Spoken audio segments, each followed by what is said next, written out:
Welcome, everybody, whatever time zone or time stream you're joining us from. Yes, we're back across the universe just for you, and you, and you, and you, and you, whoever you are.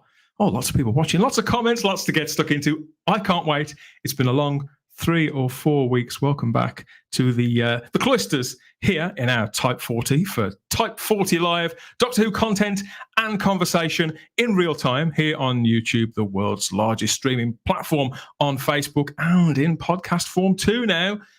Oh, where should we start? Let's start with me, shall we? Hello, I'm Dan Hadley, Birmingham's king of the geeks. And I'm delighted to be back. I'm delighted to be back, and even more delighted to be speaking to you guys again. What a season we had last time, just as it ended to the second biggest Doctor Who news story of 2021. That broke. So, yeah, we did kind of jump back on it again, but it's been a long 3 or 4 weeks. Lots has happened. There's lots to talk about, lots to get stuck into with me and them. They're waiting to come on too. They can't wait to get stuck in either. But let's just say hello to a few people, because there's people been commenting away for the last half an hour or so. Crazy. We've got the legend of the travelling TARDIS first in the door there. I should be back for showtime. Hope you're all well and staying safe out there. Thank you, Christian. Good to hear from you. And we've got Mega Neurobyte says, hail. Hello, all, says Queen Charlotte. And the Script Doctors Live says, greetings, one and all. Good to see you too there, Neil. Who else is here? Alison Stevenson too, saying hello. Everybody's making friends. Shaking hands. And yeah, we're going to get stuck in with, the Darren Zone here. Hello. Hiya, Darren. Good to see you. And our friend Wendology there from the Department of Wendology, checking in just to make sure that we're minding our P's and our Q's. Of course, as always, where would we be without the Department of Wendology? Digby Strawbridge is here and throwing greetings around with abandon. Anybody would think that they'd missed you too. Yeah. Hello, Space Bookers there from Caves of Andrew Zani. So, yeah, lots to get stuck in with. So, yeah, I don't think we can wait too much long before we bring in the rest of them. The usual suspects, the likely candidates, see what they've all got to say for themselves. First of all, I think... God. Oh, sorry, I can see this. You can't. Yeah, let's just bring him in. Happy Halloween, Simon Horton. Happy Halloween, everybody. Shall I put the Halloween mask on now, or shall I save it till later? You look like the dude out of He-Man and the Masters of the Universe. Never mind Doctor Who. Wait, look, it gets better. Hold on. Yes. Here we go. Ta-da! Okay. Hey! Lighting effect too. This is extraordinary. Everybody's got production values. I've even got a lamp. The budget on this week's show is literally in the pennies by now. It's just gone through the roof, hasn't it? Oh, God. Yes, it is definitely silly season yet again here at Type 40 Live. So, were you supposed to be the Shadow from the Armageddon Factor? Oh, I should be, shouldn't I? Yeah, definitely. Yeah. The Shadow, Yes, he was. It was the Shadow from the Armageddon Factor. Is that convincing to you, JT? Oh, yeah, absolutely. He'll say anything, that boy. Try to keep it. Hello, Space Bookers. Nice to see you. I hope you are all well. Oh, it's good to see you too, mate. How are you? Yes, I'm fine. That almost sounded qualified there, JT. Well, yeah, I was thinking, what do I say? You know, I was like, okay.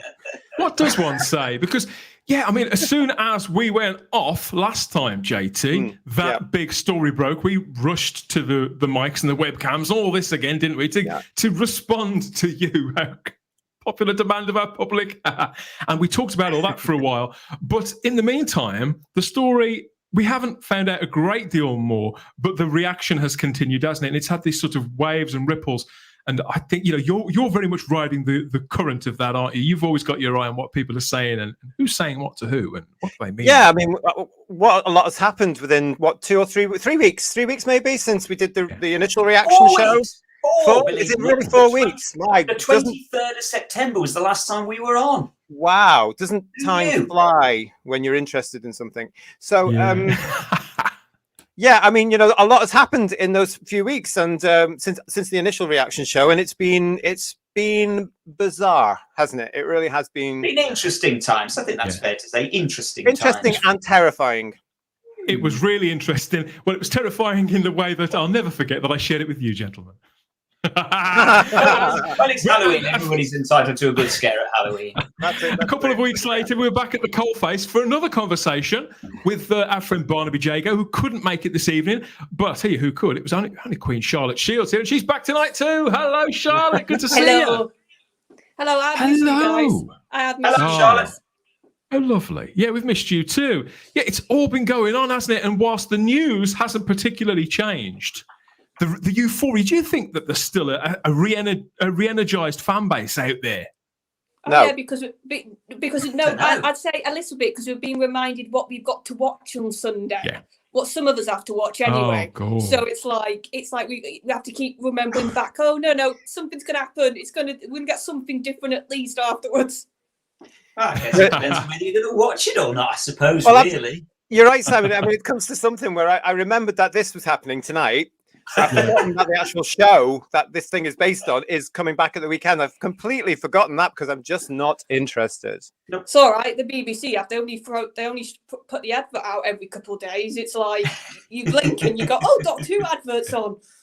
Yeah. Oh, really? Yeah, they well, do. I don't watch television, so I don't know. There are people in the live chat who are. I think there's various different kinds of reactions. So we're going to see what they think in a moment. But we're going to get into a few other things first. Now, yeah, if this is your first time here with us on Type 40 Live, hi, we are broadcasting to YouTube, obviously, and over onto Facebook. So if you're watching on Facebook, I see a few people are. If you're watching on Facebook and you want to join in the comment section as we're going along, because it's a two-way conversation. This is between us and you guys. If you want to join in, you have to let StreamYard know who you are through Facebook, just so that we can read your name out if you do want to comment along. So there's that too.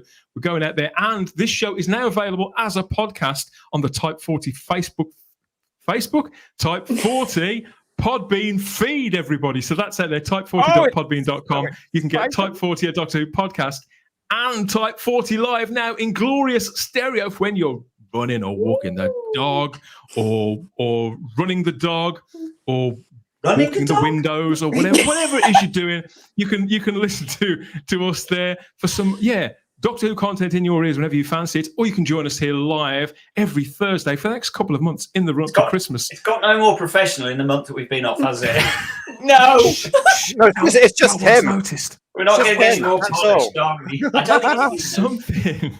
Before we crash down to earth and realise that there's a show called Doctor Who supposed to be here in a couple of days. Allegedly. I wanted to see if any of you had seen this. So we have this image here. This is from a hotel in Penarth, and it was taken around 3 weeks ago. Now, the gentleman with the beard and the hair, not dissimilar to mine, I don't know who that is. I think he's one of the staff, because this was taken at this B&B stroke hotel in Penarth. And, of course, there are 3 actual real-life proper doctors there. Yeah. Well, Sylvester McCoy, Colin Baker, and David Bradley. Okay, I got okay, David. Let's just split hairs about that another time. These are 3 actual proper former doctors just happened to be staying in a hotel in Penarth at the time they were filming the Doctor Who BBC Centenary Special. I was wondering if you'd seen this, guys. What do you think? Is it a coincidence, or what do you think? It's interesting, isn't it? No, I hadn't seen it before. No, I don't know what to think about that, in all honesty. It's tempting to just automatically jump to the conclusion that they've been doing some filming of some sort, isn't it? Really? No. I think it'll be a documentary. It'll be something not for the show. It could that counts as filming, I suppose. Or Big Finish, maybe something, because they're all Big Finish doctors as well. So it could be that. But Penarth in Wales. Yeah. Why would they be doing anything for 2023 now? No, I'm not necessarily thinking 2023. It might be for the centenary. For her. Yeah, for the centenary, maybe. Right, yeah, it could be a show about how Doctor Who's played a role in the BBC history. It could be something to do with that. That's what I was wondering, a documentary in relation to that. Like if they're doing little interviews or little bits and bobs that are going to go into it, possibly. Yeah, it could be. Yeah, it could be. I just thought it was lovely to see the 3 of them there, JT. Whatever they're there for, too. No, it doesn't interest me at all. Not No, it's not. I mean, there are things that have happened over the last few weeks have actually coloured my opinion of certain people, and it goes to prove a point I've been making or alleging.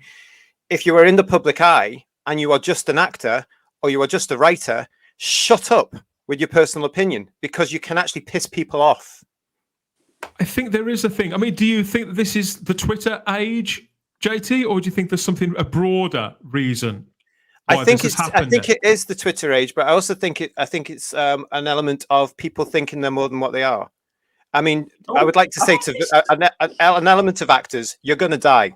You're like the rest of us. I feel I might have missed something here, and JT knows something that I don't know what this is about, but I do know the general state of play whereby actors, and I love actors, of course I do. I know, we all know some actors. We know people in this profession. I've worked with actors. I've got a lot of time for actors, but there are certain actors who can't seem to stop themselves from giving us their opinions on everything under the sun.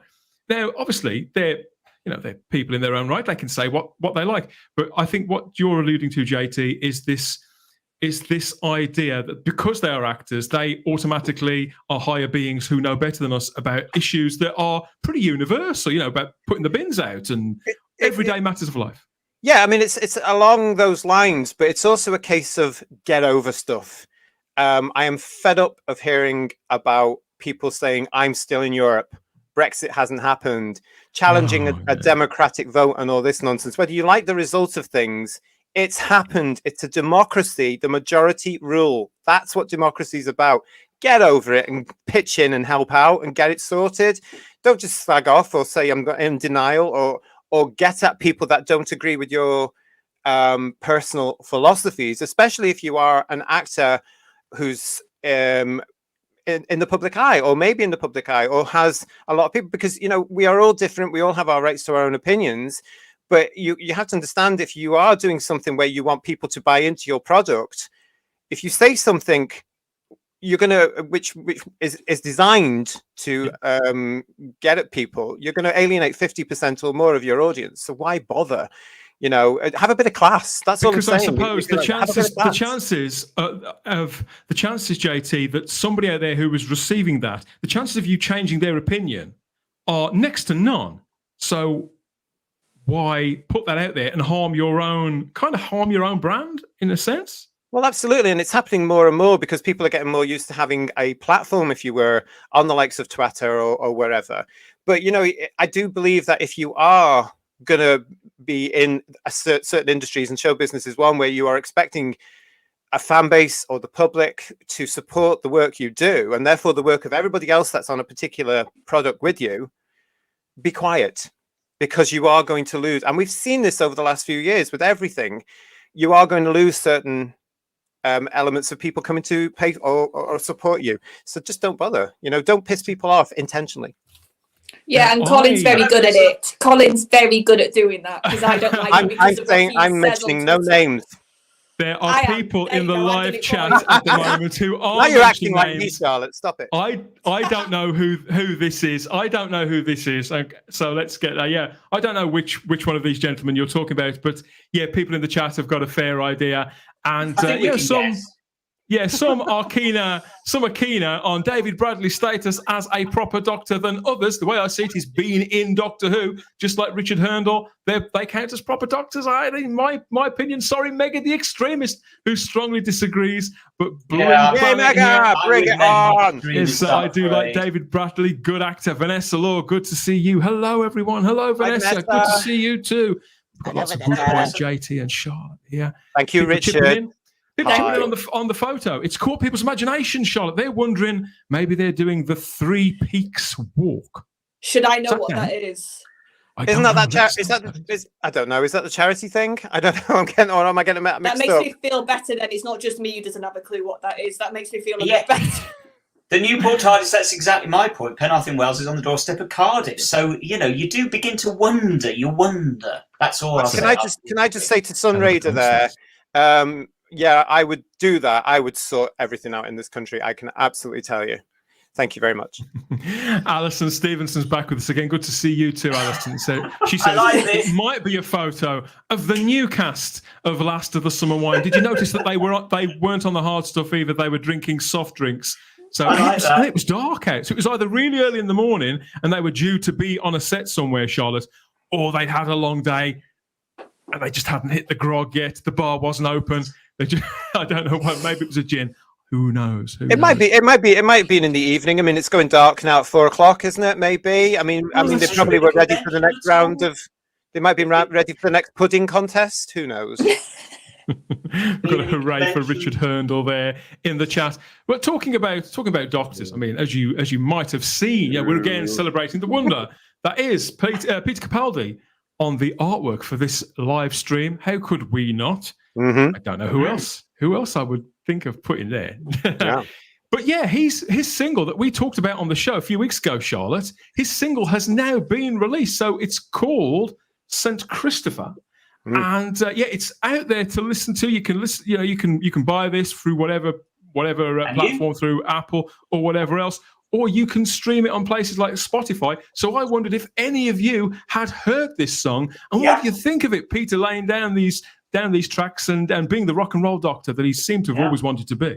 I took a listen to it. I'm amazed that anybody would actually want to buy this. I mean, seriously, you would have to pay me to listen to this. It was excruciating. No. I'm sorry, I gave up after 2 minutes. It was painful. The point I gave up. The point I gave up was on the line. Life's a trip from cradle to grave. Sometimes it sucks, but you've got to be brave. I'm like, Peter, I'm out of here. Thank you. Just shocking. It was awful. He's putting on this awful cod American accent. He's trying to sound like Billy, but like some sort of some blues American. I think he's trying to sound like Leonard Cohen, Simon, or William Shatner. Well, or somebody in pain. I mean, you're on form tonight, JT. I'm sorry, Pete. Don't give up the day job. I love him as an actor. I love you, Peter, as an actor. But really, have you heard this, Charlotte? Well, yeah, because you put it in our group chat to listen to, and I was like, I'll listen to it. And to be fair, it reminded me of my dad because he's a Bob Dylan fan, and I grew up listening to Bob Dylan. And the sort of what Simon was talking about, the sort of the singer sounding like he's in pain. I often joke that Dylan sounds like he's been kicked out of a pub, and then he writes a song and has a moan about it. So it reminded me of Dylan in that sort of mumbling, that sort of very low key. So it's like for anybody that used to listen to Steve Wright in the afternoon when it was good on Radio 1 many moons ago, he used to have a pub singer on, and it sounded like a pub singer to me. But there we go. Well, I'm going to be my party piece, the pub singer, JT. Does that surprise you? No, I'm gonna say it wasn't what I was expecting. However, though, I've learned through experience of listening to music, because I've made many clangers in my time. Where a single's come out and I've gone, oh, that's a pile of whatever, and then the albums come along and it's a huge, massive hit. So I'm going to wait to see, because I'm going to wait to see what the album's like, and then I'll judge it in its entirety. Really? You're going to listen to the album? I will. I will give it a chance, and I'll see what it's like, because it could be just a different version or a different. I mean, the tones through each song might be different, and I'll keep the jury out there on this piece of. Yeah, I've got a lot of generosity towards, and this is a man ticking off another thing on the list of things that he would have always wanted to do when he was a kid. So, this man won an Oscar, he's played Doctor Who, and now he's written and performed his own album, Charlotte. I mean, this has to be what he's doing. It's a bucket list item for Peter, do you think? Oh yeah, you can tell he's almost doing like his glory tour now. Like he's done all the big stuff he wants to do acting. So now he's just having fun. That's the feeling I get, and I love that when actors get to a stage where they can just have fun. They can just do stuff for them, and it does come across a little bit like that with Peter right now. But the problem is, Charlotte, he's not just doing it for himself. He's doing it for us because he's put it out there. Yeah, that's true. Does nobody else have a problem with the fact that actors, once they've got to a certain level, they can just do anything? They can write a children's book. They can make an album. They can. It's just endless. Just you and I would not get a contract to put an album out there. Probably quite correctly, but then to be honest, as much as I love you, neither should you. Just because. Oh no, I'd be terrible.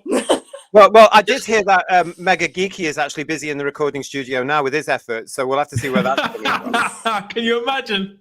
Oh God, That's why he's not on tonight. Maybe we should do an album. Listen, we actually look like ABBA when you think about it. We could be ABBA. I'm going to turn to the side. We could be ABBA. Yes, yeah, we could. I can't do Can we it. do an album? Let's do an album. Can I have the woolly hat? I can do it a lot better now I've got the big cans on my head. A few people here in the chat, they've been listening to it too. We've got some serious burns though, Peter. You know we love you, Peter. We do love you. The jury's out is the most generous thing I can find to say. Vanessa says, my husband showed that to me and it's lovely. But my mate Dave Southall, he's straight in with it's absolutely awful. If Les Dawson sang country, it's there's the name. That's what it is. That's what it is. And although Vanessa does say, she gives the disclaimer there, it was a little depressing. I've got to give that to Simon. But what we've got to look forward to here is that if we ever get any of the old conventions that Simon and I will know from the old days, Peter can get up and sing this to us. No! Yeah! He may start doing requests, Charlotte. Just imagine. I'm just picturing him with a guitar. No, just... More like H from Steps adds Jamie Knight, and the talents of Wayne Chang says, I wonder if it's as good as Nick Knowles' album. Well, could it be as good as William Shatner's album? And if you haven't heard William Shatner's album, go and look him up on YouTube, and then I quite like that.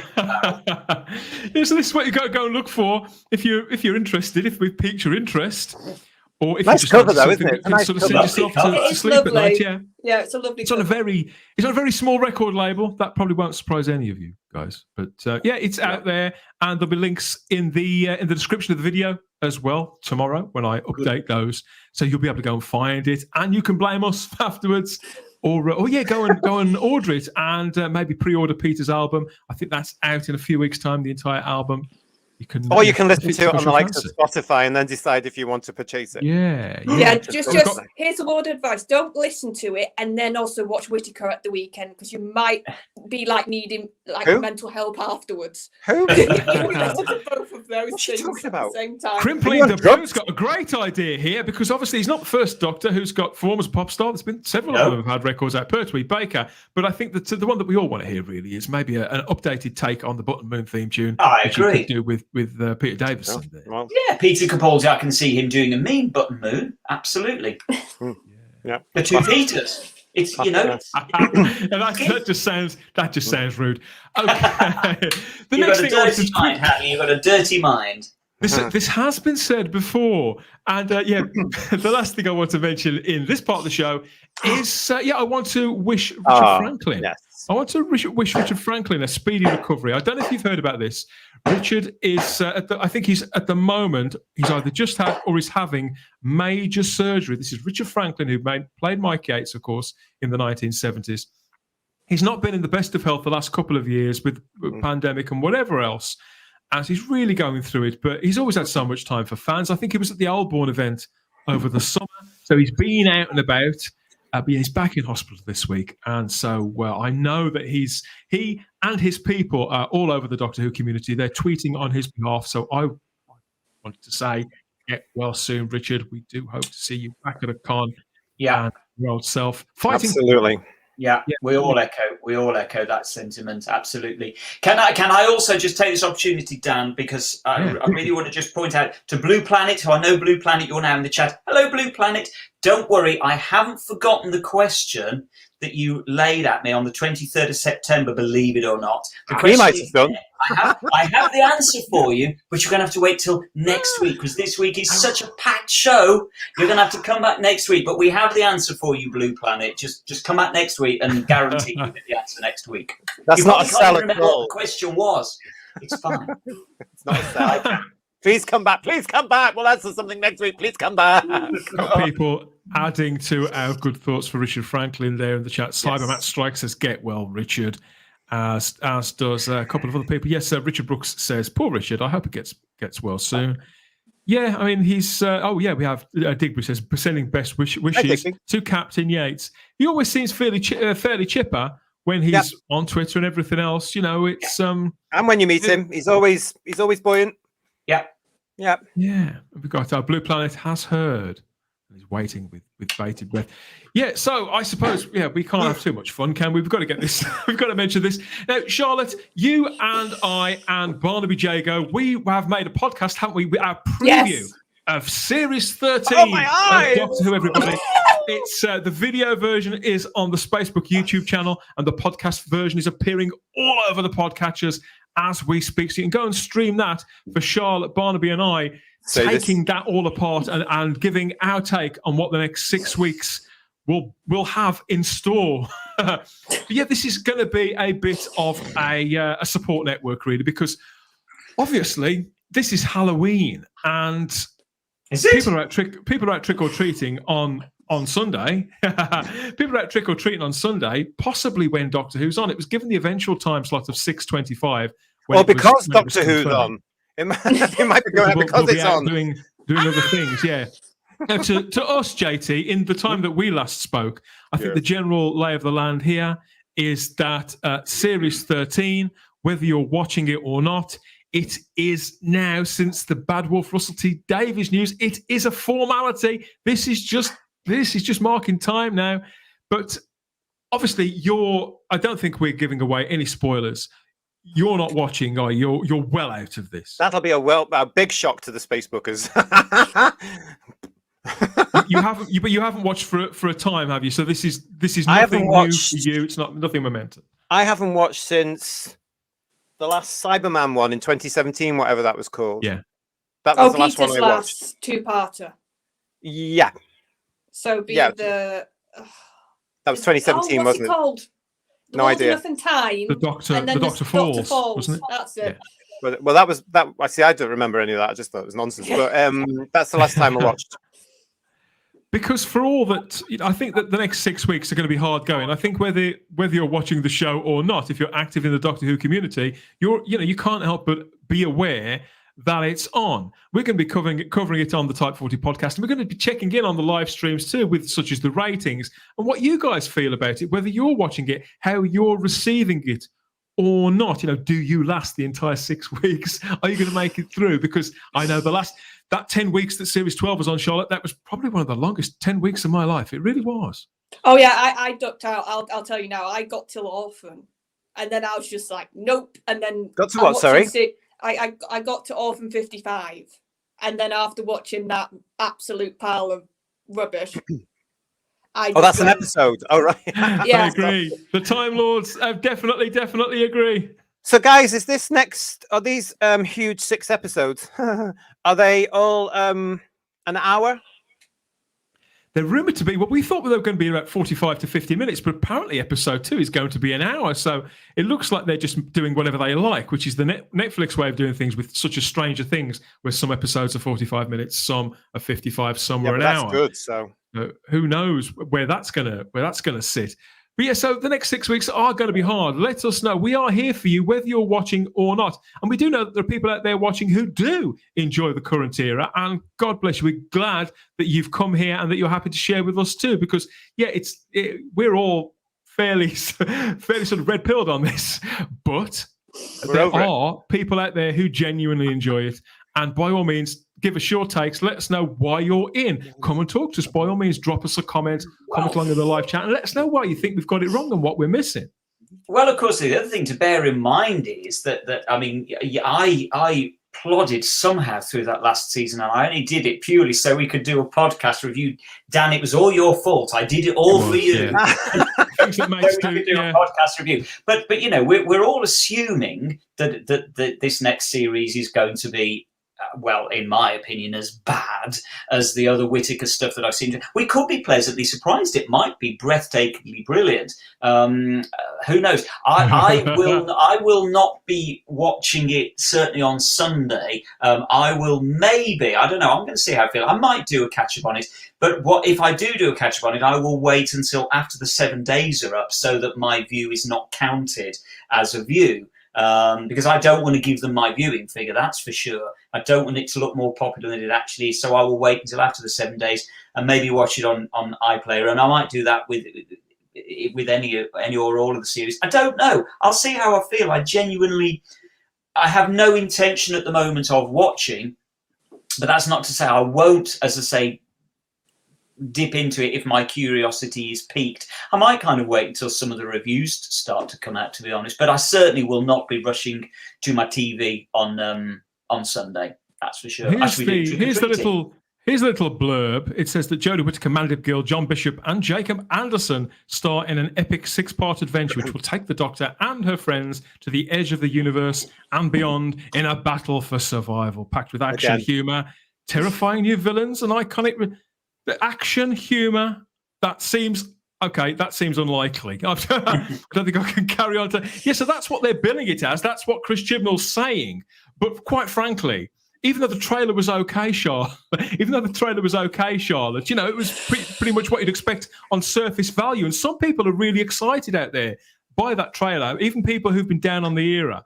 And again, you know, you're entitled to your opinion. I thought it was just a fast-cut load of nonsense of people running around, pulling faces, some very poor special effects, and just the odd member berry or two to keep the idea being to bring back the old guard. I don't think there was anything new to see there at all, or anything to get excited about. But at the end of the day, Simon, the last trailer for Series 12, that trailer was okay, wasn't it? I think you and I both watched that trailer and thought, okay, this might be good. One of the problems I've always had with post-2005 Doctor Who is that every single trailer I've ever watched always looks really, really good. And I always think, wow, that looks amazing. That's going to be a fantastic season. Every trailer, without exception. Yeah. And that sometimes it has been a good season, don't get me wrong. Sometimes it hasn't. What I'm trying to say is it's very, very easy in a trailer to make something look good. To be honest, if you can't make something look good in a trailer, you're in the wrong job. That's what they're for, yeah. But it was good because all I would say, just quickly to finish off, is to be totally fair. I've spoken out very openly about hating the Jodie Whittaker series. I loved the trailer. I thought it looked fantastic. I thought, wow, actually, that almost makes me want to tune in on Sunday. It almost won me over, actually. Almost, but not. Almost. Well, the only reason it's an almost is because I'm once bitten, twice shy. You know, my fingers have been burnt in the Jodie Whittaker series, and so I'm not very optimistic. I'm not being kidded anymore that however good that trailer looks, you can't hoodwink me anymore, guys. And so it's with great reservation that I kind of think it looks a decent trailer, but I don't hold much hope out for the series. That's all I'll say. There are diverse opinions in the chat, but a lot of people agree with you. I mean, Charlotte, there's a lot of people saying that for more from 55, I was done too. Yeah, I was going to say that the more I've thought about it, the trailer's very clever in two things. It didn't have a lot of dialogue, so you didn't have to hear a lot of the actors, and it fully put Whittaker's Doctor in the background. Those are the two things the trailer did, and I've been thinking about it ever since. And I just thought, wow, I was going to say that's how they're doing it. They're purposely not showing you the dialogue because we know that's a weakness of this era. And they're purposely not showing you a lot of Whittaker because they know that's the turn-off. So they know what they're doing now. They've finally become a bit more, I don't want to say wise because it's this production team, but they're becoming a bit more canny about what they shouldn't and shouldn't put in trailers, I think, more than anything.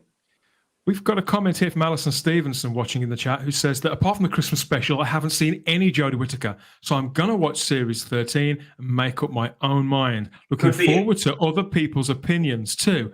That's what fandom, everybody used to be like that, didn't they, JT?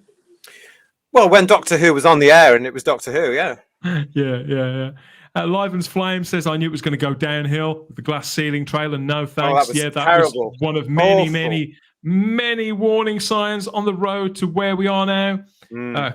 Collar, says Lord Thoth. Collar. Season 1 trailer, You Want to Come With Me, was superb. Yeah, flashback back to 2005, courtesy of Garbage. That is, I mean, I think for anybody out there who was wowed by the new trailer, when you look back to trailers past 15 years ago, they look like they were kind of made today. They still stand up very, very well. The effects may have aged, but the way that they're shot, with real drama and sense of occasion, sense that something unmissable is about to hit the screen, we're not getting that now. Daniel Leach adds, I thought Series 13 looked crap. Hi, Daniel. Daniel doesn't. Not pulling his punches there, Daniel. Say what you think, my friend. Say what you think. And Sadako adds that Coming to America looked fantastic in the trailer. When I watched the film, I barely made it 20 minutes in. I've yet to see that. I love the original, but yeah. The original's great, but the second part is not so. And like Richard Brooks says here, trailers are meant to grab attention, and that's what I'm saying. You can always make a trailer look good. It's as simple as that. You can't judge anything by trailer. You can't judge a book by the cover. You can't judge a film or a TV show by the trailer. Mm-hmm. We have a Dad's Army reference here from Crimpling the Balloon, so it's going to get mentioned. Who do you think you are kidding? Mr. Chibnall. So whilst not a lot has been revealed since we recorded the podcast, Charlotte, we do have some cast here. So we have these are new actors who've been confirmed. So they do this every season under Chibnall. They make a big show of who they're getting and they let you see them. So this is Rashenda Sandel, Annabelle Scully, Craig Parkinson, Sam Spruill, Steve Oram, and Thadia Graham. Are we supposed to know these people? I've got to be honest, I don't recognise many of those names. Craig I know Parkinson. I know none of them. Charlotte, tell us who you recognise there from that list. Well, I know Craig. What's his? I feel bad. I know him, but I just Craig Parkinson. Yeah, I know Craig Parkinson because he played a really good part in Line of Duty. He was like he was in 3 of the series. He was like a villain that just got better and better each series he was in. So I know he's a good actor, and I've seen her actually on the right in the Irregulars. She was actually good in that. But like you said, I remember series 11 when they had that whole thing of Alan, like Lee Mack. They named off a load of people, and they didn't give them enough to do. So you just think, is he going to actually give them enough to do, or is he just going to go, look at my episode, I've got in. Here's a lineup of the talent I'm going to waste this year. Yeah. Yeah, but it's not even that. I mean, I know people don't like the stunt casting, but if you're going to put people in, I mean, what they're trying to do here by announcing it is they're assuming that everybody is going to know who these people. I don't know who any of these people are. No, I don't recognise any of one of them. So why would they tune in? You know, I mean, they're probably lovely actors, but I think we should be using actors who are not particularly well known. I absolutely support using actors who are not massive. I'm not saying don't use actors that aren't well known, but I'm saying don't try and sell them. No, I'm agreeing with you, JT. That's what I was going to say. I think it's brilliant. Use lesser well known actors, but then there's no point trying to flog them to us as you say, JT, as though we're supposed to get excited about them, because you can't get excited about somebody that you don't know who they are. So don't bother. Just put them in the program and do a damned good program. That's where you need to be focusing your efforts, and then we'll all sit and pay attention. I like that. I'm having that Jamie Knight. Yes, Jamie Knight's suggestion here brings up the old favourite. We're 13 seasons in, still no sign of the Rani. Unless one of those people there could be a bloke, could be a woman. Who knows? You never know. Could be playing the I Rani. can guarantee it won't be a bloke. But Jamie Knight suggests that it could be Sue Pollard there. Sue Pollard could be the next Doctor. He's a good actor. He's tall and lanky, as we used to say, JT. I haven't heard that one for a while. And, you haven't been out much then, have you? Sunraider Customs adds Doctor Diversity. And yes, people kind of... That could be the spin-off show.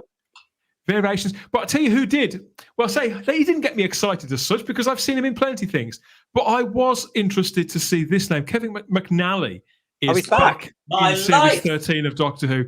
Now, I loved him when he was in season 22. Back in 1984 in the Twin Dilemma. I'm quite fond of the Twin Dilemma generally, but I thought he was great in that. And so now 37 years on, he's back in the show. I don't know who he's playing. Obviously, of senior years, he's all tweed and buttons now. But how lovely to see an old face back on the show anyway, Simon. Absolutely brilliant. I had no idea that he was coming back whatsoever. That's great to see him back, because Kevin's had a fantastic career in the meantime, hasn't he? I mean, Pirates of the Caribbean movies, Downton Abbey, all these other shows, and lots of movies that he's been in, and lots of good character parts. Yeah. So he's one of the best known unknowns on British TV. I still don't think that the general public know who he is, JT, but we can't help but think, when we see names like this turn up again. I think the public would know his face because he has done a lot of work over the years, and he's done a lot of popular television. But this again doesn't sell it for me at all. No, it doesn't sell it to me, but it's just nice to see a familiar face back. I like the outfit they've given him. I like the costume. That's very nice. It's very doctorish, isn't it? It's very doctorish. Yes. Yeah. It could be. There you go. Could be.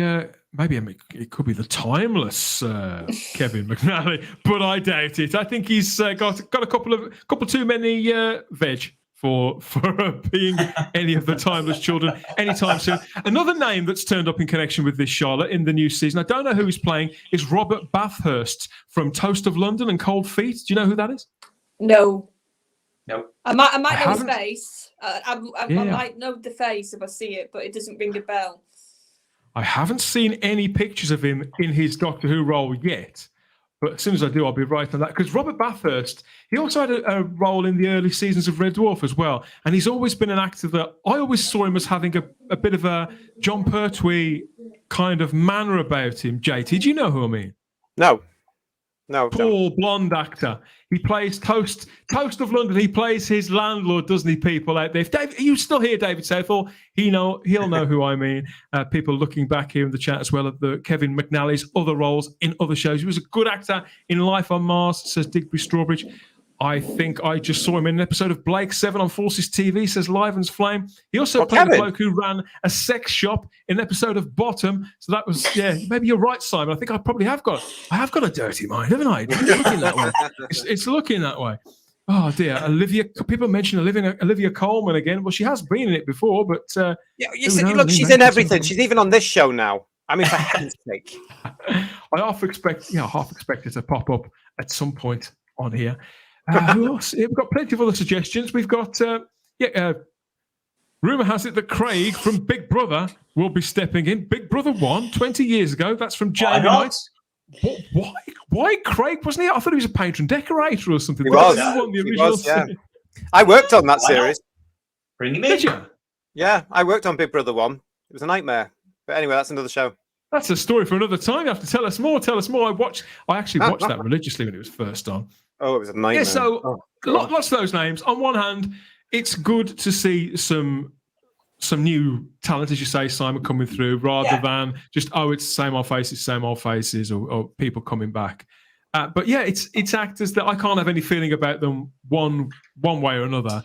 But I do think that people in the chat have noticed how the pictures that have been released so far, there isn't a publicity picture of Robert Bathurst, and that one of Kevin McNally, that didn't turn up. But everybody else, mostly the women or people who tick certain boxes. You know, people are using the expression in the chat: tick box, tick box, tick box. This is the BBC thing, and you know they're right. I mean, it may sound harsh, but it is true. Robert Bathurst is a big actor, and even though JT doesn't know who he is, he's a big actor. And to find that he hasn't got a character promo picture, perhaps a little strange. Well, maybe they're waiting for later on in the series. Oh, there's only 6 episodes, isn't there? That's what I was going to say. It's probably later on in the series, and they'll use him. But there's only 6. It's only 6 weeks long. Yeah, 6 weeks too much. But the thing that really sort of kind of depresses me a little bit with all of this is all of these actors, whether they're well known, whether they're not, whether they're good, bad, on past experience during the Chibnall era, they're going to be so poorly served. Yes. That my heart goes out to them before we've even got there. You know what, though, Si? They've been paid. Yeah, I guess so. They're in work. They are. Yeah. They've been paid. They took the money. They've gone. They won't care if anybody watches it or not. They won't care if we don't consider it Doctor Who or not. They've been paid, and good for them. Get on to your next project. Absolutely. Take the money and run. Yeah. When we talk about people who've been paid and taking the money and running, this may sound harsh, but I have to say this. The publicity has started. Obviously, it started a couple of weeks ago for Series 13 with the trailer. I haven't seen any posters. I haven't seen any bus posters or any kind of posters of any kind out there in the wild where I live, Birmingham, Wolverhampton, this surrounding area, 2 major cities I've travelled to in the last few days. We're just 3 or 4 days until Series 13 premieres.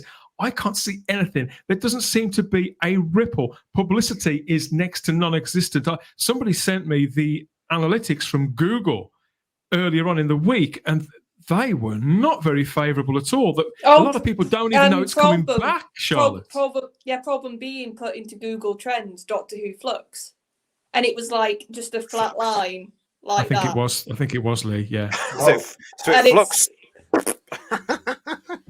Well, no, but it showed. But also, which was interesting, and we talked about having this sort of subtitle could harm it. Doctor Who had like that was going up, the term Doctor Who, but Flux, like as just Series 13, as its own search term, was flat. And it was sort of pointing to what we were saying maybe could happen in the podcast we did, which is people might not understand that this is Doctor Who. They might get confused, or they might see Doctor Who Flux and think, what, is that a series? Well, of course, the other problem that they've got with all of this is there's been so many things like Doctor Who, Time Fracture, all the Time Lord Victorious, all these kind of things. So Flux just looks like another one of these. So it could be another Time Lord Victorious. It could be another virtual event sign where nobody really knows where they're supposed to go or what they're supposed to do. It just looks expensive, so I won't bother. Yeah, it could be another escape room kind of thing. It could be anything. And I think that's part of the problem and somebody else said in the chat earlier on more rainbows, and it's true. The overall look of Doctor Who these days, it's also homogenized. It's so we know what we're going to get. Nothing stands out particularly. So this doesn't look like a brand new series waiting to burst onto your screens. It just looks like more of the same. It could be Time Lord Victorious or Time Fracture or any of these kind of things that they now churn out to do with Doctor Who. And so I've got to be honest, I thought Flux was the stuff you clean barbecues with. People in the chat here are making various comments. Yeah, please laugh at my jokes. Please laugh at my jokes. But this is the only chance I get to tell them. People in the chat have noticed it sounds a little bit like Power Rangers Turbo. And all these people are liking it to all sorts of things. So lots of people are bringing the gags for us this time. But I've also noticed, and I think it was you that showed me this, JT, and I don't wish to be cruel, but I was dumbfounded when I saw the front cover of this week's Radio Times. Radio Times has a long-standing relationship with Doctor Who, doesn't it, JT? Yeah, they go back a long, long time. We do have to remember, of course, that the Radio Times today is no longer a BBC magazine. It was sold off years ago. But we thought this was a fan cover. It does look fan. You sent it to me, and I said it was definitely a fan cover, Simon, because we've seen pictures from that shoot before. It just looks green. It just looks like the most basic Photoshop cut and paste job. Lazy. Yeah, I think even I could have knocked that up, and I haven't even got Photoshop. But they've got it right because they've got Halloween horror in the top left, so that kind of says it all, really, doesn't it? That's enough for me. Horror. But I remember it's not that long ago when Stuart Manning was churning out. Churning, God, that makes it sound like something sort of a lesser form of art. His covers and his photo shoots for Doctor Who in Radio Times were beautiful, weren't they? They were almost avant-garde. Do you remember those, Charlotte? Oh yeah, because you could tell it was separate from a normal photo shoot. You could tell they'd specially set up like the idea for the photo and for how the actors stood. And it's like with this, it literally just looked like they couldn't be bothered to get Jodie in to do some more photos. They just nicked one and just put it on the front. And it just has this utter air of, like we've sort of been saying for ages now, and I think we're seeing it more and more now.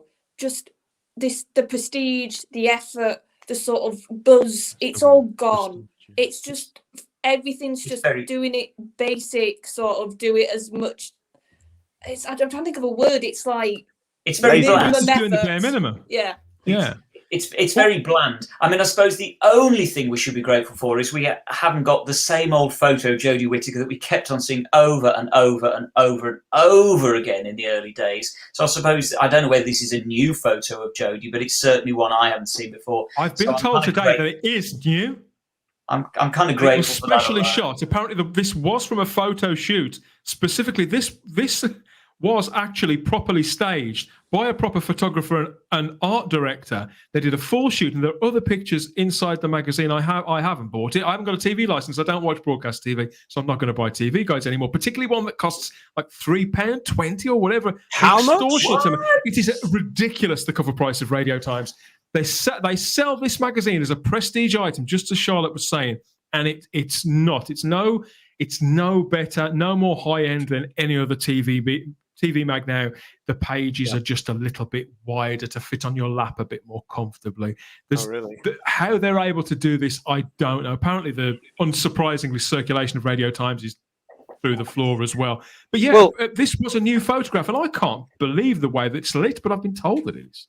It says something when the Radio Times doesn't have the monopoly that it and the TV Times used to have, of course, and it hasn't been for decades now. And I was actually in Tesco yesterday. Do send me some free gifts for actually mentioning you. And there was a whole row of the Radio Times, the TV Times, and then of course all their competitors. Now, in that sort of market where the magazine industry is desperate for readership and desperate for people to buy their product, she's on the cover of all of them. So that I was looking at these things and I was thinking, right, this is going to be very interesting. Let's see what the ratings are like, because there she is plastered in different poses and with different things and with John Bishop and stuff like that on every single TV listings magazine going. And there must be about 7 of them, maybe 8. And I just thought that's going to be very interesting because, they're all there. The apathy to which this was greeted. I mean, when they put such little effort into the presentation of it, that cover, there is no drama there. There's no mystery. I don't count that expression as that frozen face of hers as mysterious in any way. I don't view any of this as iconic or evocative, Simon. No, I like Crimpling Doubloon's comment in the thread. I'm more interested in the grandfather clock. Is Jeffrey Beavers inside? Yeah, going with you on that one. We've got that. I mean, whilst I saw the cover a few days ago, thank you, JT. Today, Simon, you sent me through something else, which, it's one thing to have a bit of iffy artwork thrown together like that Radio Times cover, and another to see what we found inside. So this is Radio Times Inside Preview article for this Sunday's episode. Bear in mind, they're about to launch a brand new season of supposedly one of the BBC's flagship shows. And check this out. This is what Radio Times had to say. So we've got outgoing star Jodie Whittaker has had a bumpy old time of it in the TARDIS these past few years. A bumpy old time. And they say, this is a staff writer at Radio Times says, a toxic corner of fandom. That's us. Appeared to marshal against her from the moment her casting was announced. Extraordinary. I couldn't believe, if you were thinking of buying the Radio Times before you read this, seeing that's not going to make you part. It wouldn't make me part with 99p, let alone £3.50 or whatever. Absolutely. But there you go. There's the ideology. It's right there. Jumping on a misinformed, uneducated bandwagon to say, look, people didn't like this female doctor, so it's toxic. Whoever wrote that, I'd like a word with you, please, live on this show. It's interesting, isn't it? Because basically what they're doing is they're blaming a toxic corner of fandom. That'll be us for not welcoming this particular pile of shit. Role, instead of actually the BBC taking responsibility for maybe actually miscasting the role in the first place. By the way, just very quickly, I just want to say I've got Paul. We've got Paul Gilberts to thank for sharing this with us. Cheers, it's Paul. his birthday today. It's Paul Gilberts. Happy birthday, Paul. Sorry, I haven't got a better Paul. picture for you to put on screen there. Let's see if I can find a better picture to celebrate Paul's birthday. No, definitely not that one. Definitely not that one. How about this one? Happy birthday, Paul! There, big smiling face, Tom Baker. That's a little bit more like it, isn't it? Yes. Who wrote that, by the way? Who wrote this? DBR, whoever DBR is. Oh, let me guess. It'd be a female author. Let me guess. Right. Well, whoever DBR is at the Radio Times, come on this show. Let's have a chat. Yeah, call me. I do find it very, very sexist. insulting. See what happens. I do find it insulting that they're basically blaming us for not welcoming this actress. 4 years ago now, Simon, as well. Just because if somebody chooses not to particularly like somebody in the role, we're toxic. Is that it?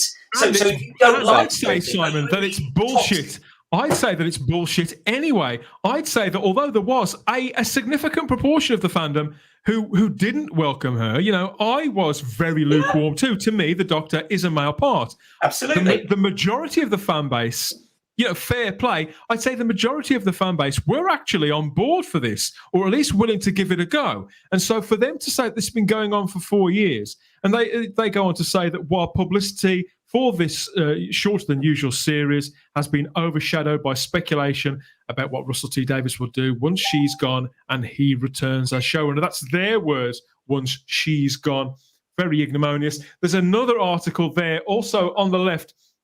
That's from the TV Times. And you mentioned there. So these are, the TV Times isn't as prestigious, and I use that word very, very loosely, but they spend their column complaining as well. They say, disappointingly, tonight's episode was not available to us to view. They didn't give it to the media. No. Terrible. TV Times. How will you sleep at night?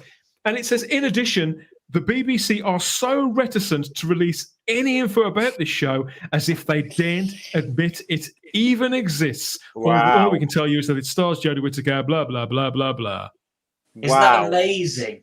I mean, I just find that absolutely stunning. Firstly, that they haven't shown it to anybody, because that doesn't really show much confidence. And secondly, I just think it's really interesting that ITV, well, the TV Times to be specific, have spoken out quite vocally against the BBC with this, in saying that they almost want to deny the existence of it.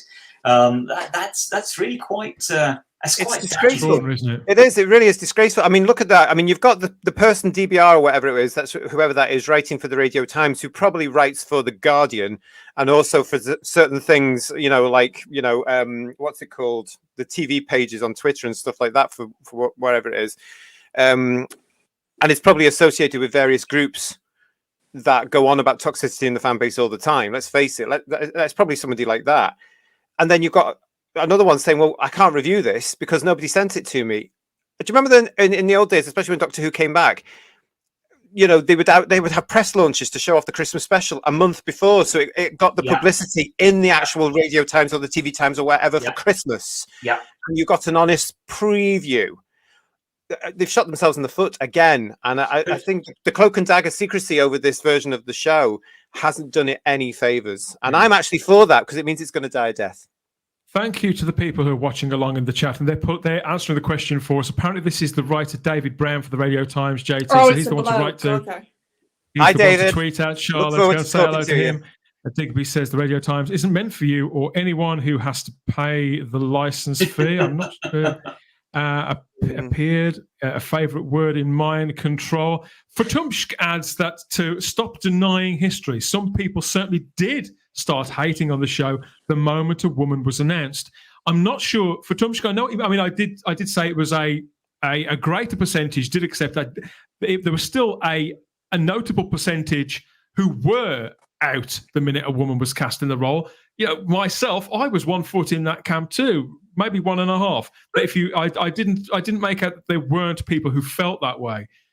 It's about hating on the show. I think some people were just disappointed and disenfranchised, Simon. We're not denying history as well, because the problem was when she was announced, it wasn't just, here's your new actor, like we had every other time with a Doctor. It was, here's our female Doctor. You have to like her. She's the first female Doctor, first female Doctor, first female. That's all we heard. And that trailer with breaking the glass ceiling, that was my moment when I went, oh, you're doing this for the wrong reasons.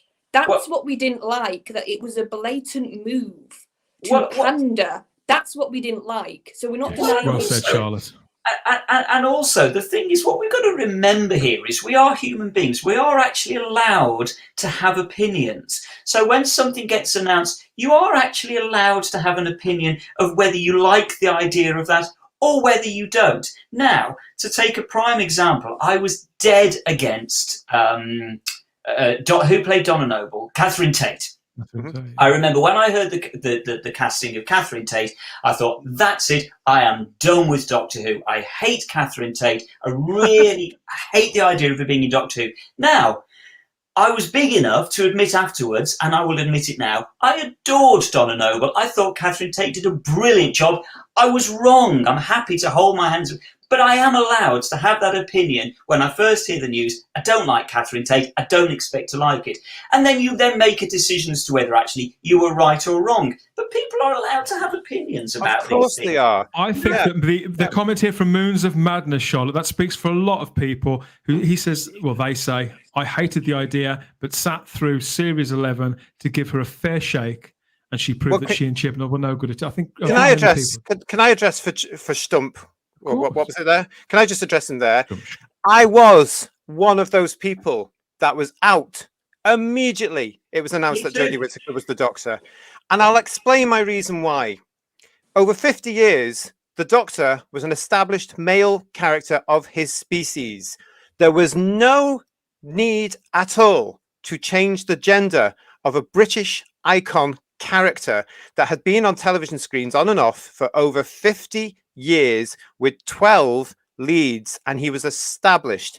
That's what got me, because what got me there was the fact you are changing the gender of this character for no other reason than to tick a box.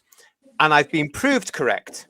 I've been proved it hasn't worked. The Doctor is not a female. He is a male of his species. It's a male role, and there is absolutely nothing wrong with a male role. There you go. So if you want to say I was hating on this show, you go on. Hate is a very incredibly, it's the wrong word to use, and it gets thrown around all the time. Oh, you hate this because we don't agree with what's happened. It's not hate. As Simon says, it's having an opinion. And by God, I'll be one of those people that expresses my opinion. Correct. It's just the words hate and toxic, Charlotte. I mean, I'd never be one for banning any words, but I think some words, when they get bandied around the way that JT has just described, they just lose power, but they kind of become almost shapeless because people will just say them without even thinking or without knowing what they actually mean, or even try and change the dictionary definitions after the fact as well. That's happening a lot now too. Yeah, they used to stop a discussion. That's the problem. They use as for not everybody. I'll be fair, but there is some people in fandom, whatever show it is. It's not exclusive to Doctor Who as well. That as soon as those words are said to you, it's meant to shut you up. It's meant to make you go, Charlotte. "Oh, I'm so sorry." It's meant to shame you. Like being called a racist. That's another thing that people arguing from that side of the aisle tend to do quite a lot as well. I mean, why one should be considered a racist because you don't like Jodie Whittaker playing Doctor Who? I don't know, but I certainly had that fired at me pretty early on, and it still mystifies, completely mystifies me. Absolutely. And it's like, I think sorry, carry on, Charlotte. I was just going to say, do you know what would have won me over? If they would have said, do you know what, we've got this really good story for the character of the Doctor, we're going to really explore why or what it means to be like all that, even if it was just lip service, but they didn't. They literally came out with, it's about time. Oh, it's all been blown. Absolutely. That was all the rhetoric I heard. So because I thought, well, you're not telling me about your story, you're not telling me about your character reasons for doing this. Because and it should have been, because if you think about from Peter Capaldi's Doctor, from a run of very young Doctors to Peter Capaldi, the Doctor had almost a mental crisis. He was nervous, he wasn't sure of himself, he was a lot more harsh, and you saw that coming into that older body had a massive effect. So you're telling me a gender switch shouldn't been that even more what we got with just an age difference, but we didn't get that. The other thing about it, Charlotte, that I get from you guys having not watched this show since 2017, because I don't agree with it, is that Chibnall had to justify his unnecessary gender swap by recreating the main character by saying, well, actually, because I've done this, I've changed the whole of the history of this character because there's a narrative you don't know about, but I do. And look, here's a load of other female Doctors that came before Hartnell. Now that's copping out. That's basically saying, oh yeah, I know I've changed the character and we've changed the gender of this character, but here's a load of others that come before what you know and you didn't know. It's just an absolute.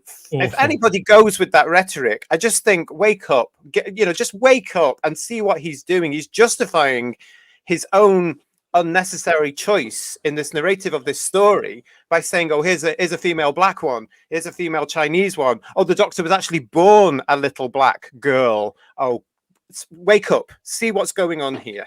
I think that's the way I feel about it. Wake up, wake up. I think more of the fandom have woken up. I think it's a very tiny minority of people now who will stand up for this era, for this ideology that's just dominating the show. People who are on board with Jodie and feel for her that she's been let down. We do hear it all here on Type 40. We want to hear all your comments, and for Tumshka and various other people who maybe don't see eye to eye with us, we're glad you're here anyway. We want to hear some more.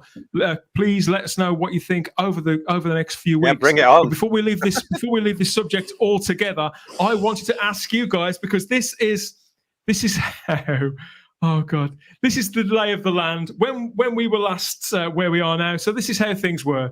The last regular episode of Doctor Who for the last series was the Timeless Children, which saw things tumble down to 4.3 million people watching. And people are denying this on social media, saying this hasn't happened, Dan. And you've got this lovely graph to actually prove the point.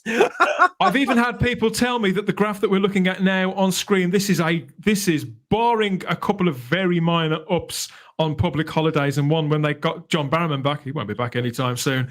This is unheard of. This fall, particularly between, you could say, it's, even if you take The Woman Who Felt Worth off the table and everything that I had with it, if you look from episode 3 of series 11 onwards, this is an unprecedented trajectory downwards. But I was wondering, obviously this is the start of a new season, as on in 3 days' time from as of recording this. I want your best guesses. Where do you think that this episode, that the title is the Halloween, the title, everybody? It's another one of Chris Chibnall's belters. Real unforgettable episode titles that you can get your lips around. The Halloween Apocalypse. Episodes that you can't speak, let alone sit through. So I want to know, Charlotte. You don't know episode 2 yet. That's even a what's episode 2? What's he called that? Oh, we'll come to that in a second. Okay. So what's your guess, Charlotte? What do you think the rating on the Halloween Apocalypse is going to be? What are we saying, like on the night? Are we doing it that way, like on the night, right? Yeah, on the night is the only one that counts. Yeah, I don't care what anybody says. How many bumps on suits you get on show night? The consolidated figure then, the overnight only. Yeah. What do you think the overnights are going to be? 4.5 million to 5. I'm being kind. What's that one for Timeless Children? Yeah, Dan? what's the Timeless Children again, Dan? That is 4.4. Do we know what resolution is? What's resolution? About 7 by the looks of it, is it? Yes, that's a 7. Sorry, yeah, that's bang on the 7. Okay. Hang on, let's get this. Okay, I'm going to go with 5.5. That's my guess. 5.5.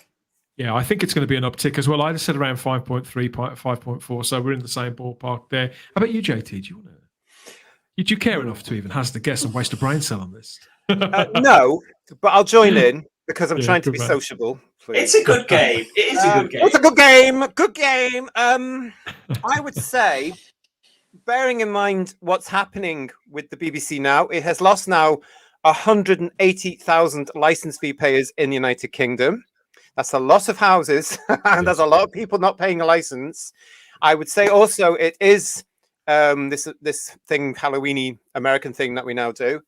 I would say the show, obviously, it's not popular. I would, looking at what's happening with the BBC now, Strictly came in with 6. I'm going to go for 3.9. Oh, really? Oh, down then. Take it down further. Well, that's good. We've got a good spread there of guesses. Yeah, haven't we? Interesting. And I do love a good spread. Next week to see what happens. Yeah, we've got lots of people commenting along in the chat as well, and there are a few people that are taking a punt. 4 million if they're lucky, says the Darren Zone. I think that's This is a good game. We've got to do this every week, Dan. Each episode. This is a walker. We've got Blue Planet says, I think it'll draw more viewers from people who want to see how bad it's going to be. See, I don't think that people don't. Shows like Doctor Who. I think there are people like us who can't break the habit, Charlotte, and I don't say that with any great pride. Yeah, I admire that. I really do. And I wish that I wish that I hadn't seen any of this bloody nonsense. I really do. But yeah, especially as you know they're going to upload a load of clips on the YouTube channel. So people who missed all that, Charlotte. They've already uploaded a clip on it, so from the episode they'll upload little clips, so people can watch it like little bits that way if they don't want to actually watch the episode. Do you know, I don't use their YouTube channel. The only time I ever am interested is, and we're coming to this later on in the show, is when they do things for these. Yeah. That's the only time I'll ever watch it. The only time there's anything worth watching on there. Yes, so tune in next time to see who got closest to the actual rating there for episode 1. That's the Halloween apocalypse. We'll have to remember, though, what we've said. That'll be the issue now. Yeah, it's all right. We can go back and play it back. Everybody can play this one back. Somebody make a note.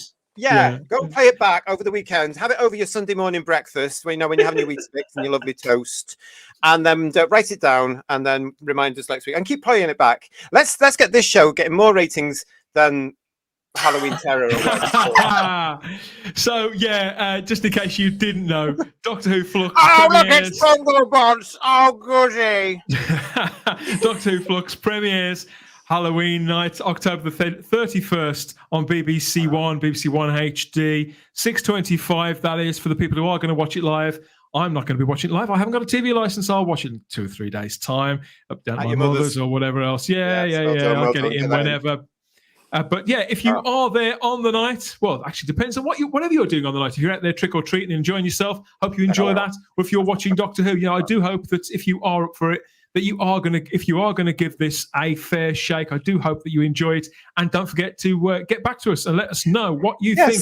Let us know in the comment section about this show and about the episode of Doctor Who that's coming up. And we'll get back to you. We will answer your comments. The comment sections have been positively throbbing over the last couple of months. They've really burst into life on the channel. So thank you so much for that. Everybody who contributes there.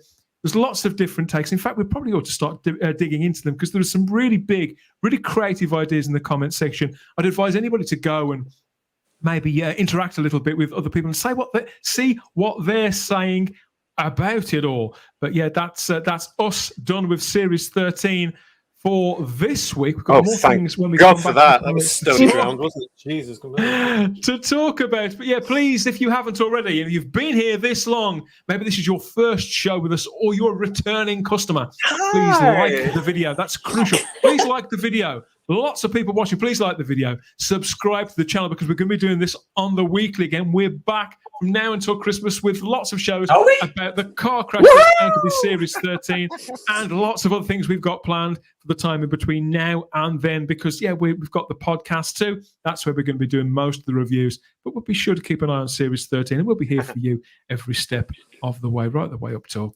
Christmas. So, yes. It's only 6 weeks. We're on longer than Doctor Who is. It's really good. It's allegedly Doctor Who. We are indeed. Okay, so that this is about it's that time, everybody. Regular viewers will know. This is that time of the show where we have a T or P break. It's the customary Type 40 ad break, everybody. So, I want you to take a look at the adverts we've got coming up right now. But before you do, I've got a little question for you guys here on the panel and for you watching out there too. So what we have here, this is a Staser. This is a weapon as used by the fairness of there, as JT rightly says, in the episode Arc of Infinity back in 1983. It's recently been auctioned off, Simon. They're auctioning off chunks of Doctor Who gold yet again, relics from the past. So, this was auctioned off a few days ago. It has been sold, but I wondered, more guesswork, I wondered if any of you out there watching in the chat or on the panel could give me your ideas about what you think the guide price was on this authentic Staser there from 1983's Arc of Infinity story. You let us know in the chat what you think it's going to be. I'll be back with the answer to that question in a couple of minutes. Enjoy the adverts. Like this.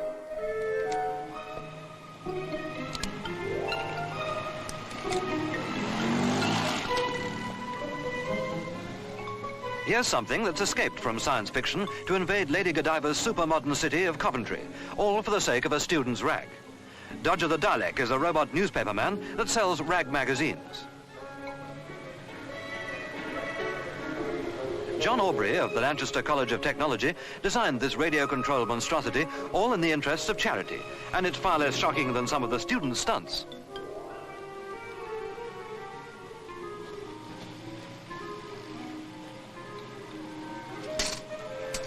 This electronic contrivance intrigues the public without personally inconveniencing them, just as these weird geometrical...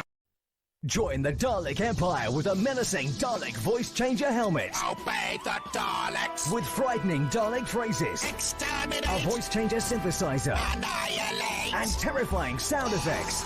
Become as powerful as the Supreme Beings with the Doctor Who Dalek voice changer helmet. From character. Your call is important to us. Please press hash to continue. Your call has been placed in queue. Our call center is now closed. There'll be short wait. Exterminate! Destroy! Destroy! Your call is important to us. Your call is important to us. ANZ, Australia's best call centre. Now conveniently open 24 hours a day, 7 days a week.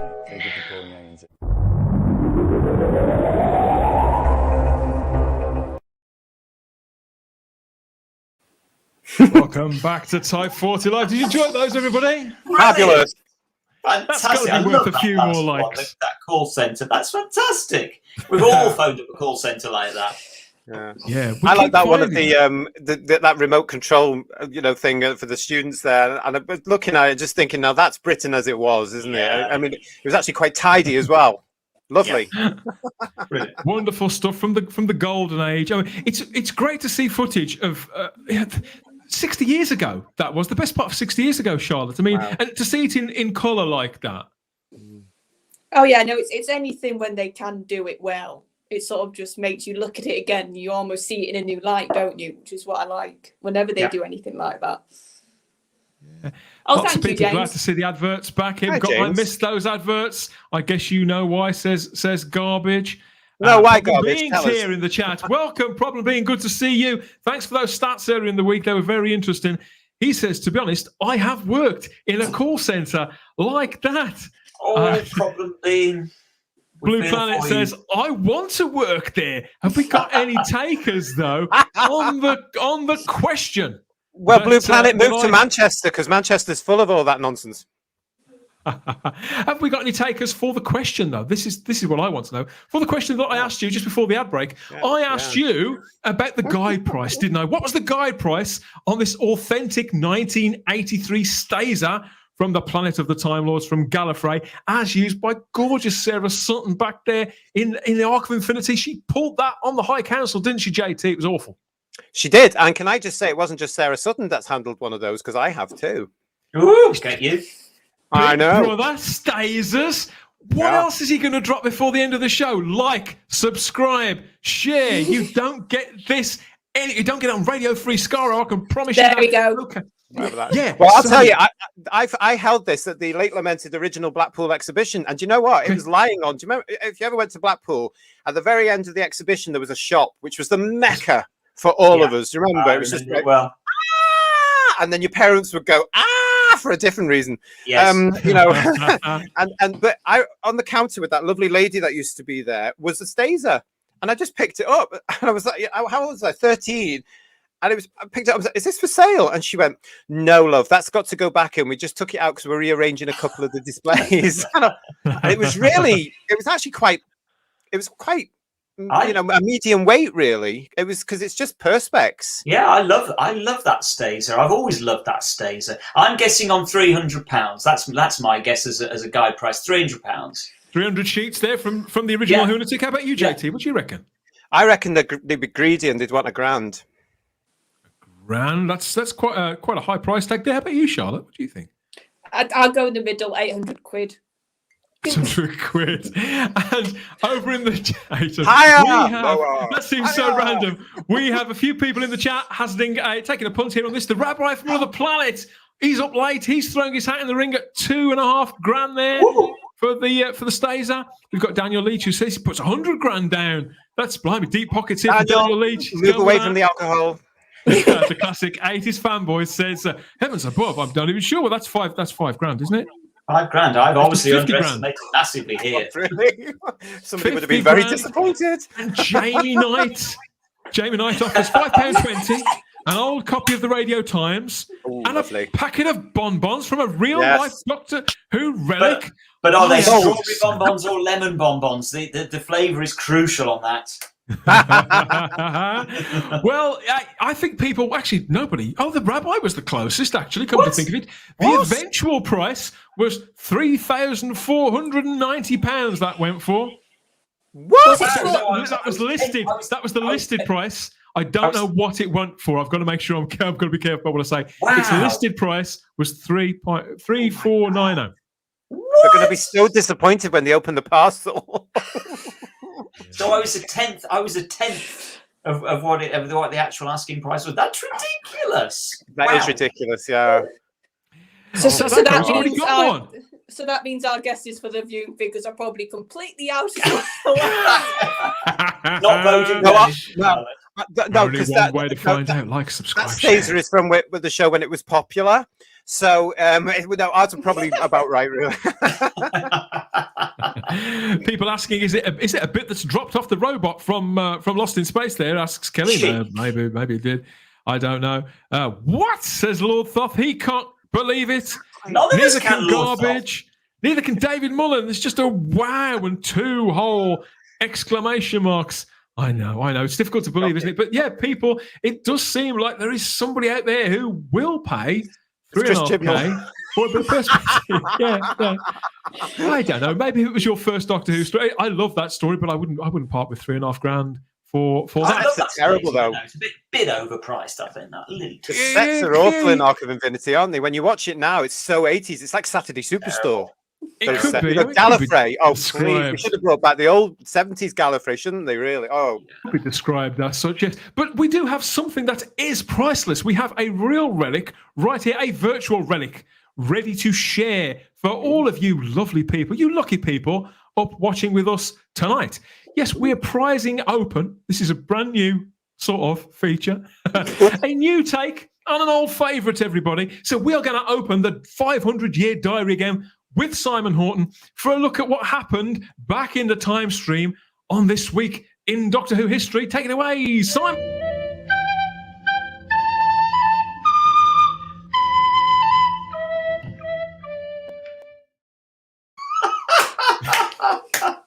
Brilliant. Brilliant. That's my day. We can't go on. I can't go on. I'm okay. Chuckling. So we're back this week in Doctor Who history.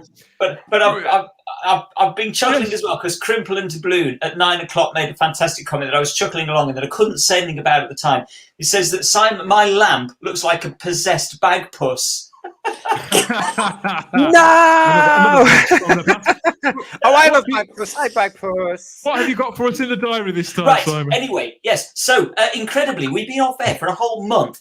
The episodes, the stories we've missed, believe it or not, we've missed loads of stories. The Smugglers, City of Death, these have all gone. These have all gone in the month we've been off air. The Pirate Planet, The Hand of Fear, Ghostlight, Planet of Evil, but it is quite good. You've been let. There is a silver lining to this because we've missed the 7th anniversary of Kill the Moon as well. Oh, that was bad. So, rough and smooth. Birthdays we've missed. Nicola Bryant, Katie Manning, we've missed these birthdays. Annika Wills turned 80. Annika Wills turned 80 while we've been off air. We've missed all these.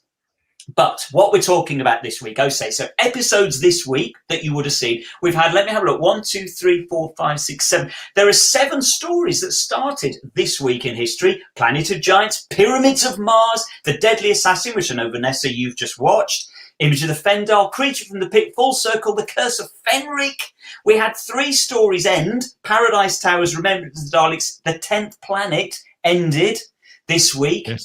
But we're talking about 3 episodes today because we are celebrating today anniversaries of 3 episodes that went out on this day in history in years gone by. 1967, 54 years since we were watching The Abominable Snowman, episode 5. So it's exactly 54 years today since The Abominable Snowman episode 5 went out by Mervyn Haseman and Henry Lincoln. First of 3 stories for them. Set in the Detson Monastery in Tibet, filmed in freezing cold Wales. Apparently, it was so cold that Fraser Hines wore a pair of rolled-up trousers underneath his kilt. Apparently, first appearances of the Yeti, the Great Intelligence, Professor Travers, of course, who's played by Jack Watling, who was Deborah Watling's father. Deborah Watling, of course, playing Victoria in this story. And apparently it caused great hilarity when Jack Watling first appeared on set in his beard. There's enormous hilarity, apparently, with Deborah Watling. She's named it as her favourite story. And yeah, an interesting little anecdote from Jack Watling himself. Apparently, one of the actors playing the Yeti claims hundreds of feet off a cliff during filming and was feared dead, but was apparently merely inebriated and was cushioned by the foam rubber inside the costume and so survived. You know, health and safety. I don't know whether to believe any of this stuff. Do you think this do you think this is true? I can believe it because of just what they were like. I suspect that probably what happened is that one of the guys in the Yeti costume sort of fell over and just rolled a little bit down, a little bit like the 5 Doctors with Sarah Jane when she gets rescued by the Doctor. I think it's probably that. But we all love I love the Yeti. Who doesn't love the Yeti? Well, yeah, I mean, this is a story that, whilst we, how much of it still exists? I can't remember. Only 1 episode. Very little, yeah, very, very little. It's always difficult. It's always difficult to get the real flavour of it. But there are little excerpts, aren't there? And I've heard several stories about the filming of this, and I've seen the recon and all that kind of thing. I suppose it will be. It says it's been animated at the moment for I think for late next year. Is it? Yeah, it's in the works. In fact, I think it's a certainty that they're all in the works. Let's say that, but Abominable Snowman is definitely there. Talons of Wayne Chang mentions that could have been what they call a liquid lunch there. That was the case that they were getting their way through. Days. I've got a lovely image though of a slightly drunk Yeti just wandering around the set.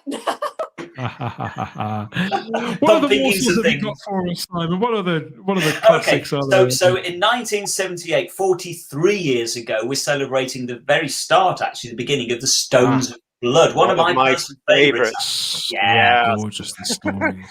Written by David Fisher, the first of 4 stories for him in Doctor Who, plus City of Death, if you want to count City of Death, which he sort of wrote the idea for. Darrell Blake was the director, his only story. This, of course, was the 3rd segment of the Key to Time season, and it was the 100th Doctor Who story. And of course, there was the infamous birthday cake scene that they tried to film, but Graham Williams, the producer, vetoed it. But apparently, they had a birthday cake made and everything. It was brought to set. They were intended to film it, but Graham Williams vetoed it. That the Doctor would have wished himself happy 751st birthday. One of my favourite characters. Yeah, even that picture there, Simon, with the late great B. I mean, that screams Doctor Who, doesn't it? You're right, JT. But that's Beatrix Lehman playing Professor Rumford. Apparently, she only accepted the part to see how K9 works. Yeah, it's true. She's one of the great Doctor Who characters, Professor Rumford. This is.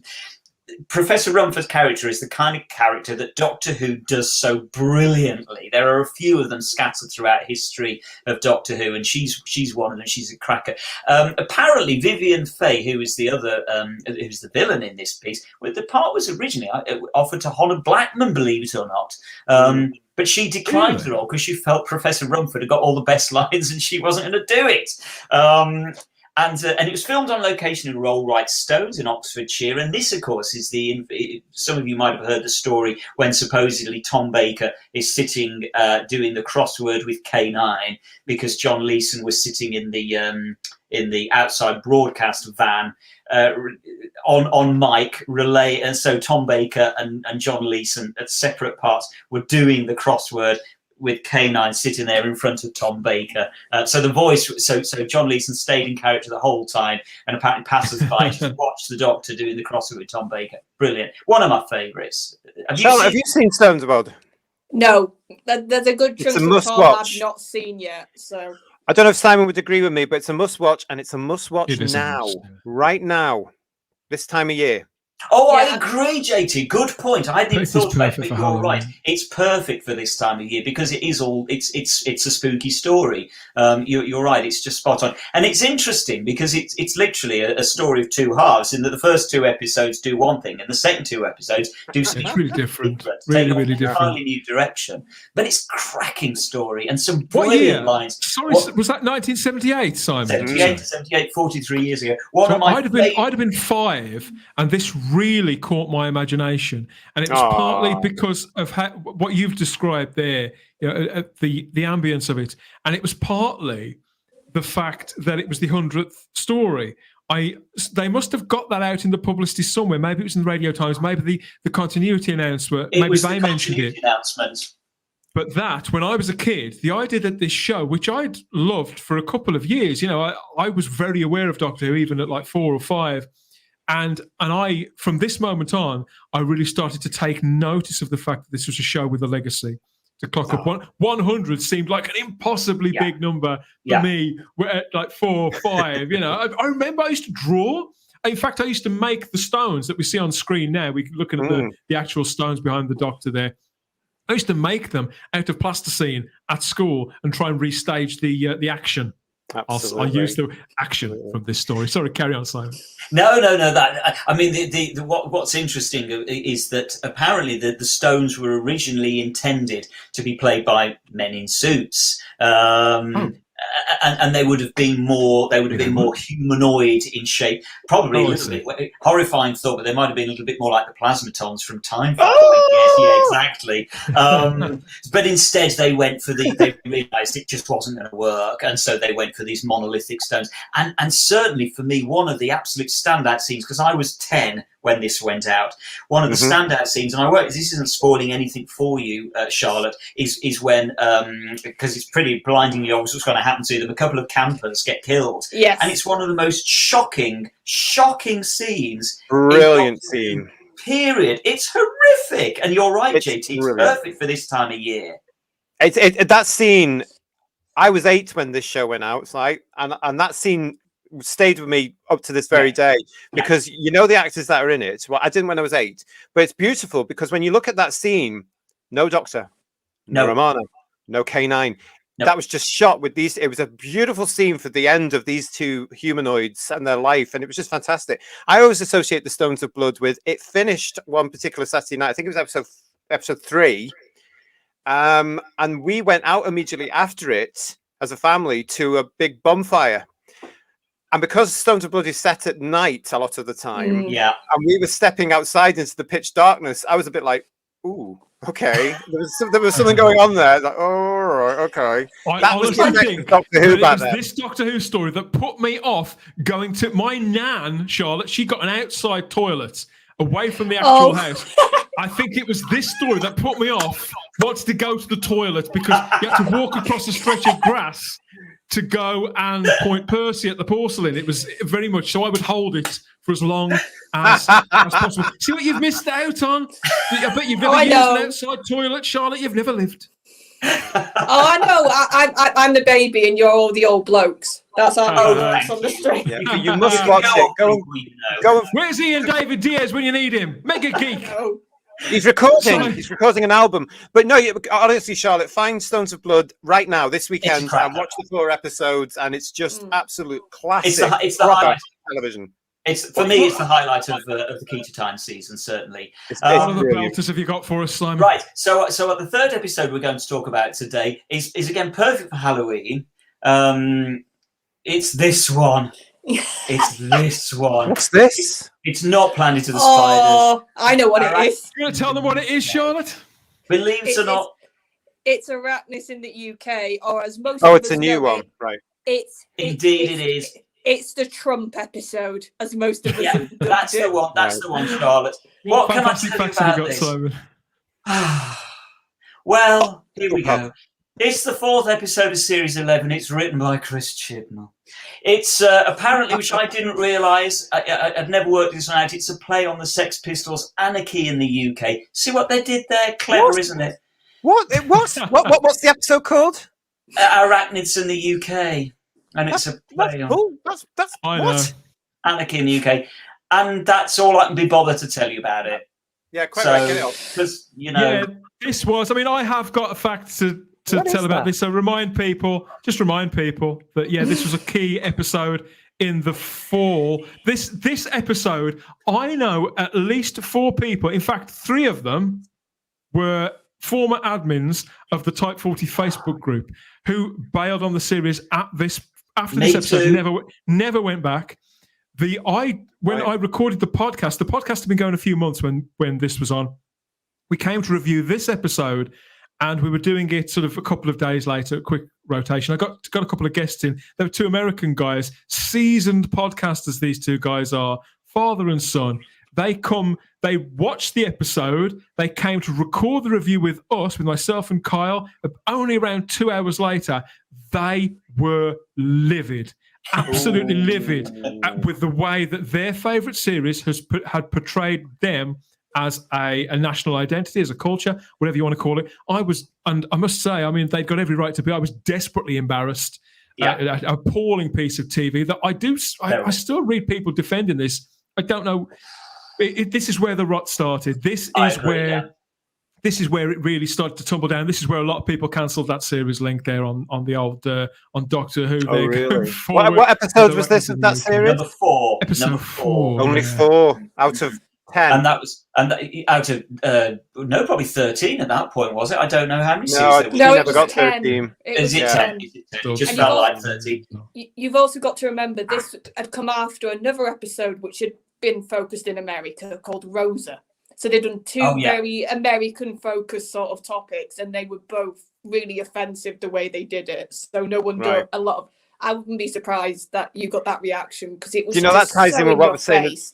Sorry, that ties in with what we're saying at the top of the show. Stop lecturing the public, because you're going to divide your audience. You're going to alienate over 50% there and then straight away. It's not worth it. Do something that everybody can access. I don't know if the 2 guys that I spoke to that day ever went back to the show or not. I don't think they did. They're still very much into Doctor Who, but proper Doctor Who. You kind of wonder, don't you, how you can go wrong with a giant spider episode? How can you go wrong with a giant spider episode, for God's sake? Well, they didn't in 1974, did they? Exactly. The special effects were okay, and there was a really they couldn't get Osgood, which is a good thing. So they got this they got a sort of a sexier version of her in there. But other than that, I didn't hold my attention at all. And lots of people in the chat are it's I think we've poured the agony on a little bit too much with that. What else have we got for us, Simon? Well, that's 3 years, believe it or not, since Arachnids in the UK. So anyway, much better. Much happy news. We're celebrating a birthday today. We're celebrating 2 birthdays. One's a bit of a sad birthday. We'll do the happy one first. Happy birthday! 39 years old today. Matt Smith. Woohoo! Happy birthday! How exciting! Born as Matthew Robert Smith, he was, and he grew up in Northampton. Famously, of course, wanted to be a footballer, not a footballer. Was he a football? He wanted to be a footballer. Oh my God, he identifies as a football. It's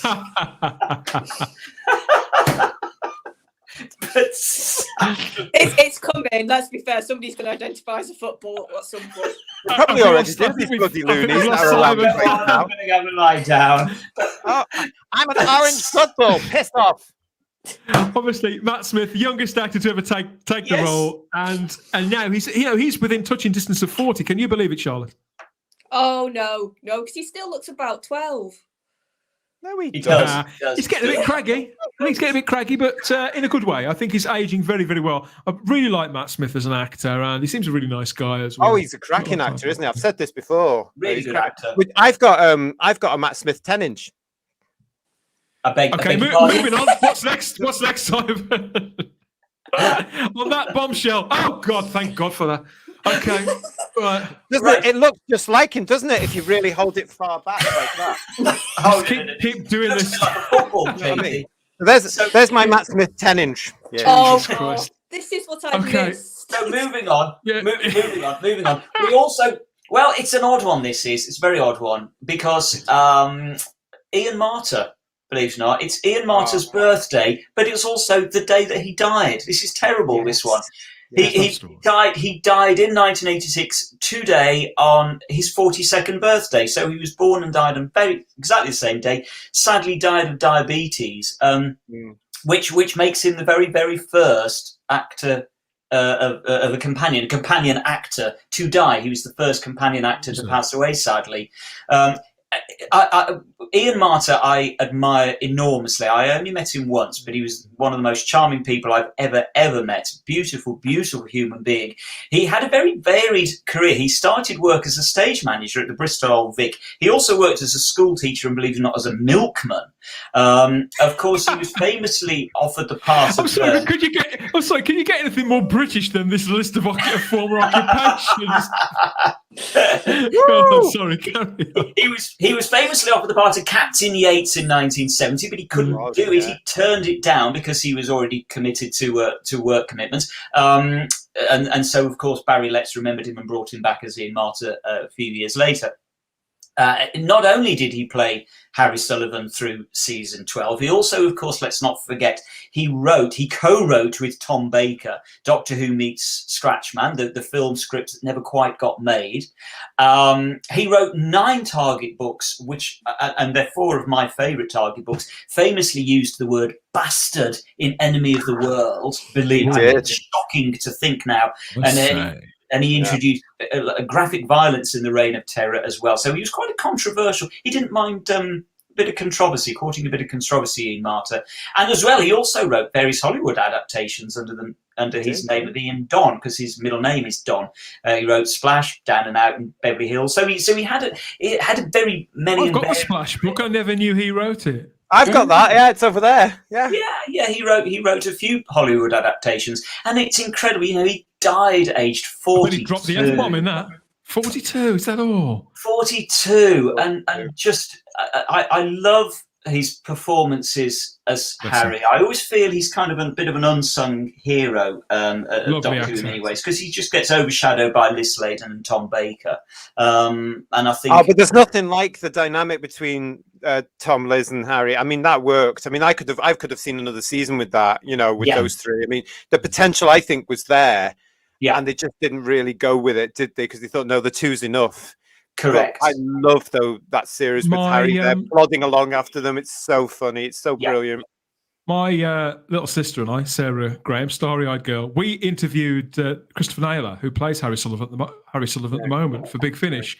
We interviewed him a few weeks ago on the podcast. A lovely man. Go and listen to the episode or watch the video. He's a very, very entertaining guy. Lots of stories about his own career and about Harry, but how he was describing the dynamic as well between the 3 of them that they're sort of recreating at the moment on audio with Tom and Sadie Miller playing Sarah. We talked about that at length, and the thing that I said about it, for me, the 3 of them in the TARDIS, is that it felt like they'd got a clubhouse. They were a little gang, a proper gang of like school kids who would like scrape their knees climbing up trees and stuff like that, and he was the one, wasn't he? He was almost like the character that had been written by Enid Blyton, JT. Yeah, there was a sort of traditionally English gentlemanly aspect, but then Harry was of his age. We were coming from that point of view from the 70s, and and he would have been of that ilk. Yeah. And those men that were that age back in the 70s are horrified by what's going on in the world today. They are absolutely horrified by it. And Harry would have been up there as an ex-Navy man as well, going, this is just utter nonsense. Stop. But then they got it down. And also, I think Ian got that part down brilliantly because he understood where Harry was coming from. Yeah. And it did help that Tom and Liz and Ian got on, and they were all there. Bang, the new gang. In a way that hadn't been seen before at that point in Doctor Who's history. But as to say, I still feel a little bit sorry for Harry as a character and Ian, because he was a little bit sidelined. Sigma Later has commented in the thread, and yes, to answer your question, Sigma Later, Harry was brought in because they had worries that they might be casting an older doctor and they needed an action guy, and they didn't know. And of course, then Tom Baker came in and was action right the way through. And so, sadly, Harry was just kind of sidelined in a way. And I do feel, as I say, it's a shame. Alison, there's so much love here in the chat for Ian Martin and for Harry Sullivan, Simon. Yeah, and I can see Alison Stevenson has made the perfect comment here. 42, the meaning of life, the universe, and everything. Yeah, I like that. I'm happy with that. That's rather sweet. I'm going a bit goosebumpy over that, actually, Alison. Good point. I think that's a perfect point to leave dear Ian Martin, who... Yeah, that's a beautiful bit of poetry there, Alison. Thank you for that. Perfect. Thank you for that's cheered me up no end, actually, that has, Alison. Thank you for that. Very, very finally today, on Saturday, sadly, Sidney Newman died, believe it or not, in 1997. Ripe old age of 80, Sidney Newman left the world on this day.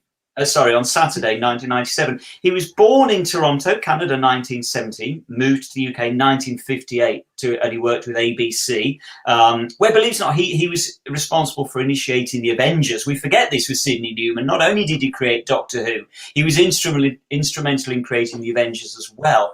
And he moved, obviously, to the BBC to become a head of drama. He'd only been at the BBC a year when he devised Doctor Who.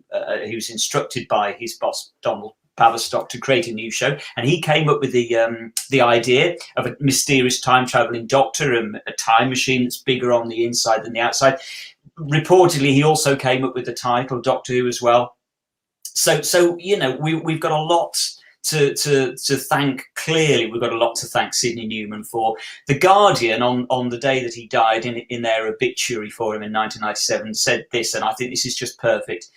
For 10 brief but glorious years, Sidney Newman was the most important impresario in Britain. His death marks not just the end of an era, but the laying to rest of a whole philosophy of popular art.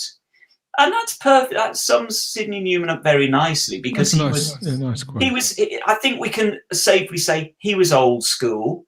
JT, he's another person who would be railing against a lot of the stuff that, for right or wrong, a lot of stuff that's happening nowadays.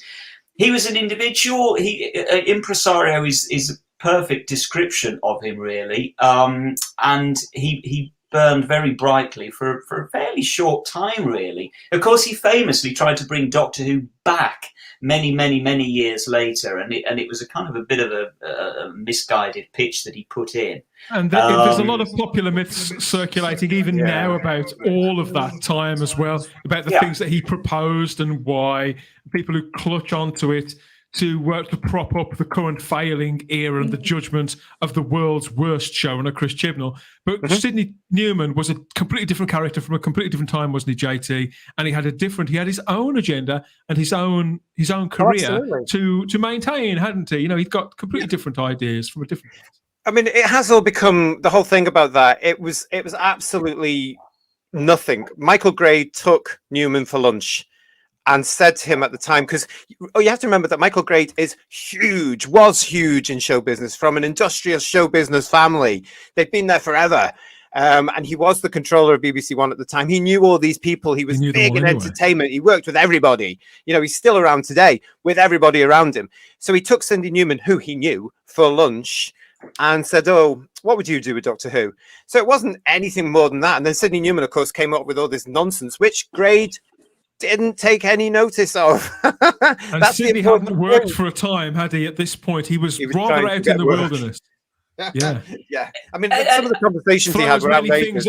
Throw everything at the wall and see what sticks, I think it was, Simon. And it's really interesting, because I'm just looking in the chat, and Kellinch has just commented. It's a brilliant comment. You're quite correct, actually. Simon, he couldn't have been quite so old school if he hired a woman and a gay man to be in charge.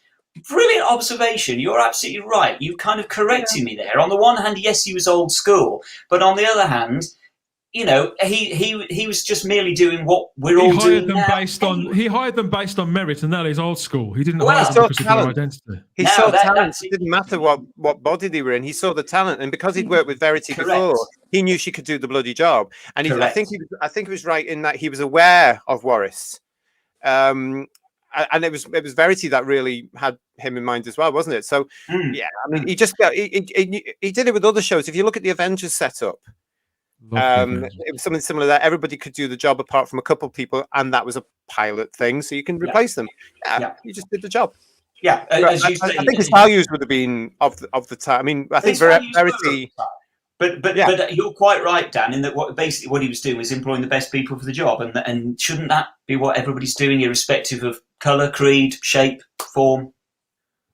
So anyway, literally, we would not be sitting here now, any of us, anybody in the chat, if it wasn't for Sidney Newman. None of us would be here right at this moment in time. So we absolutely, I salute Sidney Newman and thank him from the bottom of my heart, because boy, Doctor Who has been an enormous part of my life, enormous right the way through.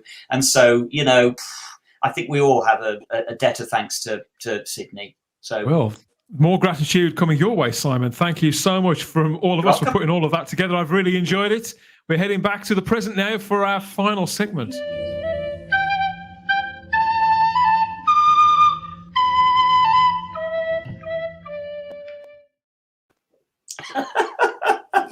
That's brilliant. It's like being in it took me a week to learn that. I went to a crash course, and I can actually play the entire song. But when it came to sampling that just for the little interlude there, I've only used 8 seconds. Well, just save that for the Christmas show. Yeah, I'll do the full thing for you. I'll take some requests as we leave out. How about that? Yes. So, moving on back to 2021, and I think we have to talk about this really because we've been talking about them all year.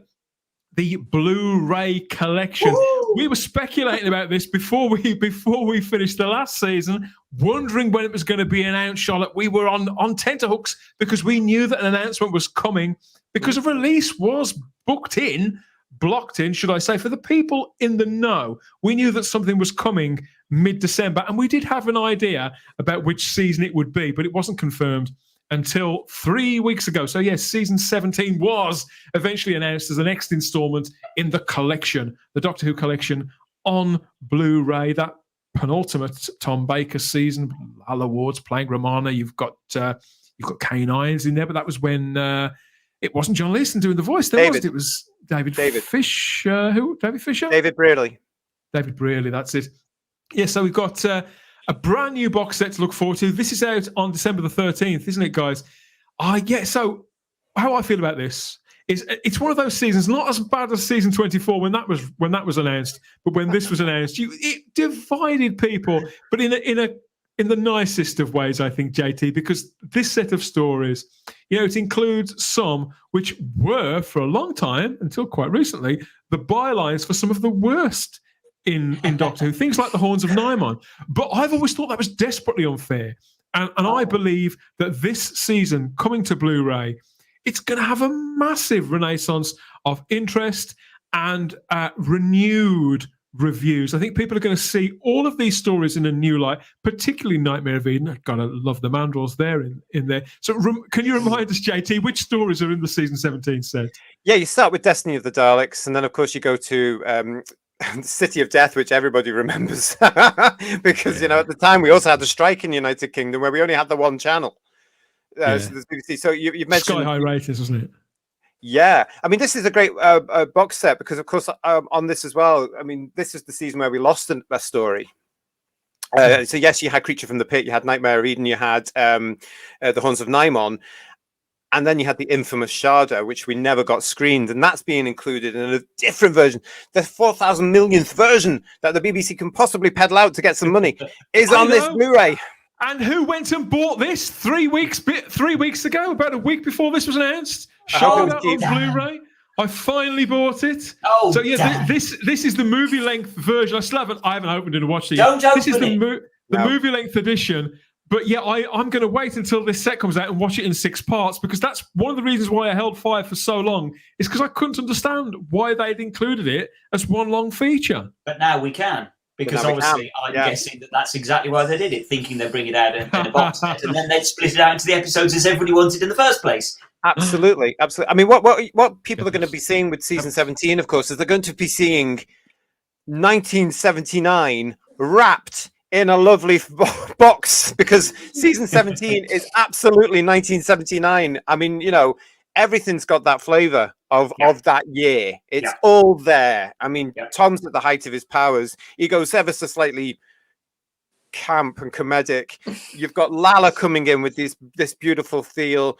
You've got glitzy, flared monsters and stuff. Yeah, it's just 1979. It's disco, isn't it? It's disco. It Doctor. is. It really we're looking at the moment as on screen of some artwork by Lee Binding at Tea Lady Design, part of the new box set, and we see the Mavellans there. You can't get any more disco than the Mavellans, can you, Simon? Oh, absolutely. I mean, they literally are disco. As I say, it's like disco ball Doctor Who, this is. Charlotte, I'm interested. Have you seen any of these season 17 stories yet? Or is this all going to be new to you? Yeah, it's all going to be new. Because like I said, because of how long Tom was in, I've got certain chunks I've seen a lot of him. But I really did love the trailer for this, actually, considering I didn't know. So you're telling me you've never seen City of Death? No. You are in for a treat. Oh, right. You are in for a treat.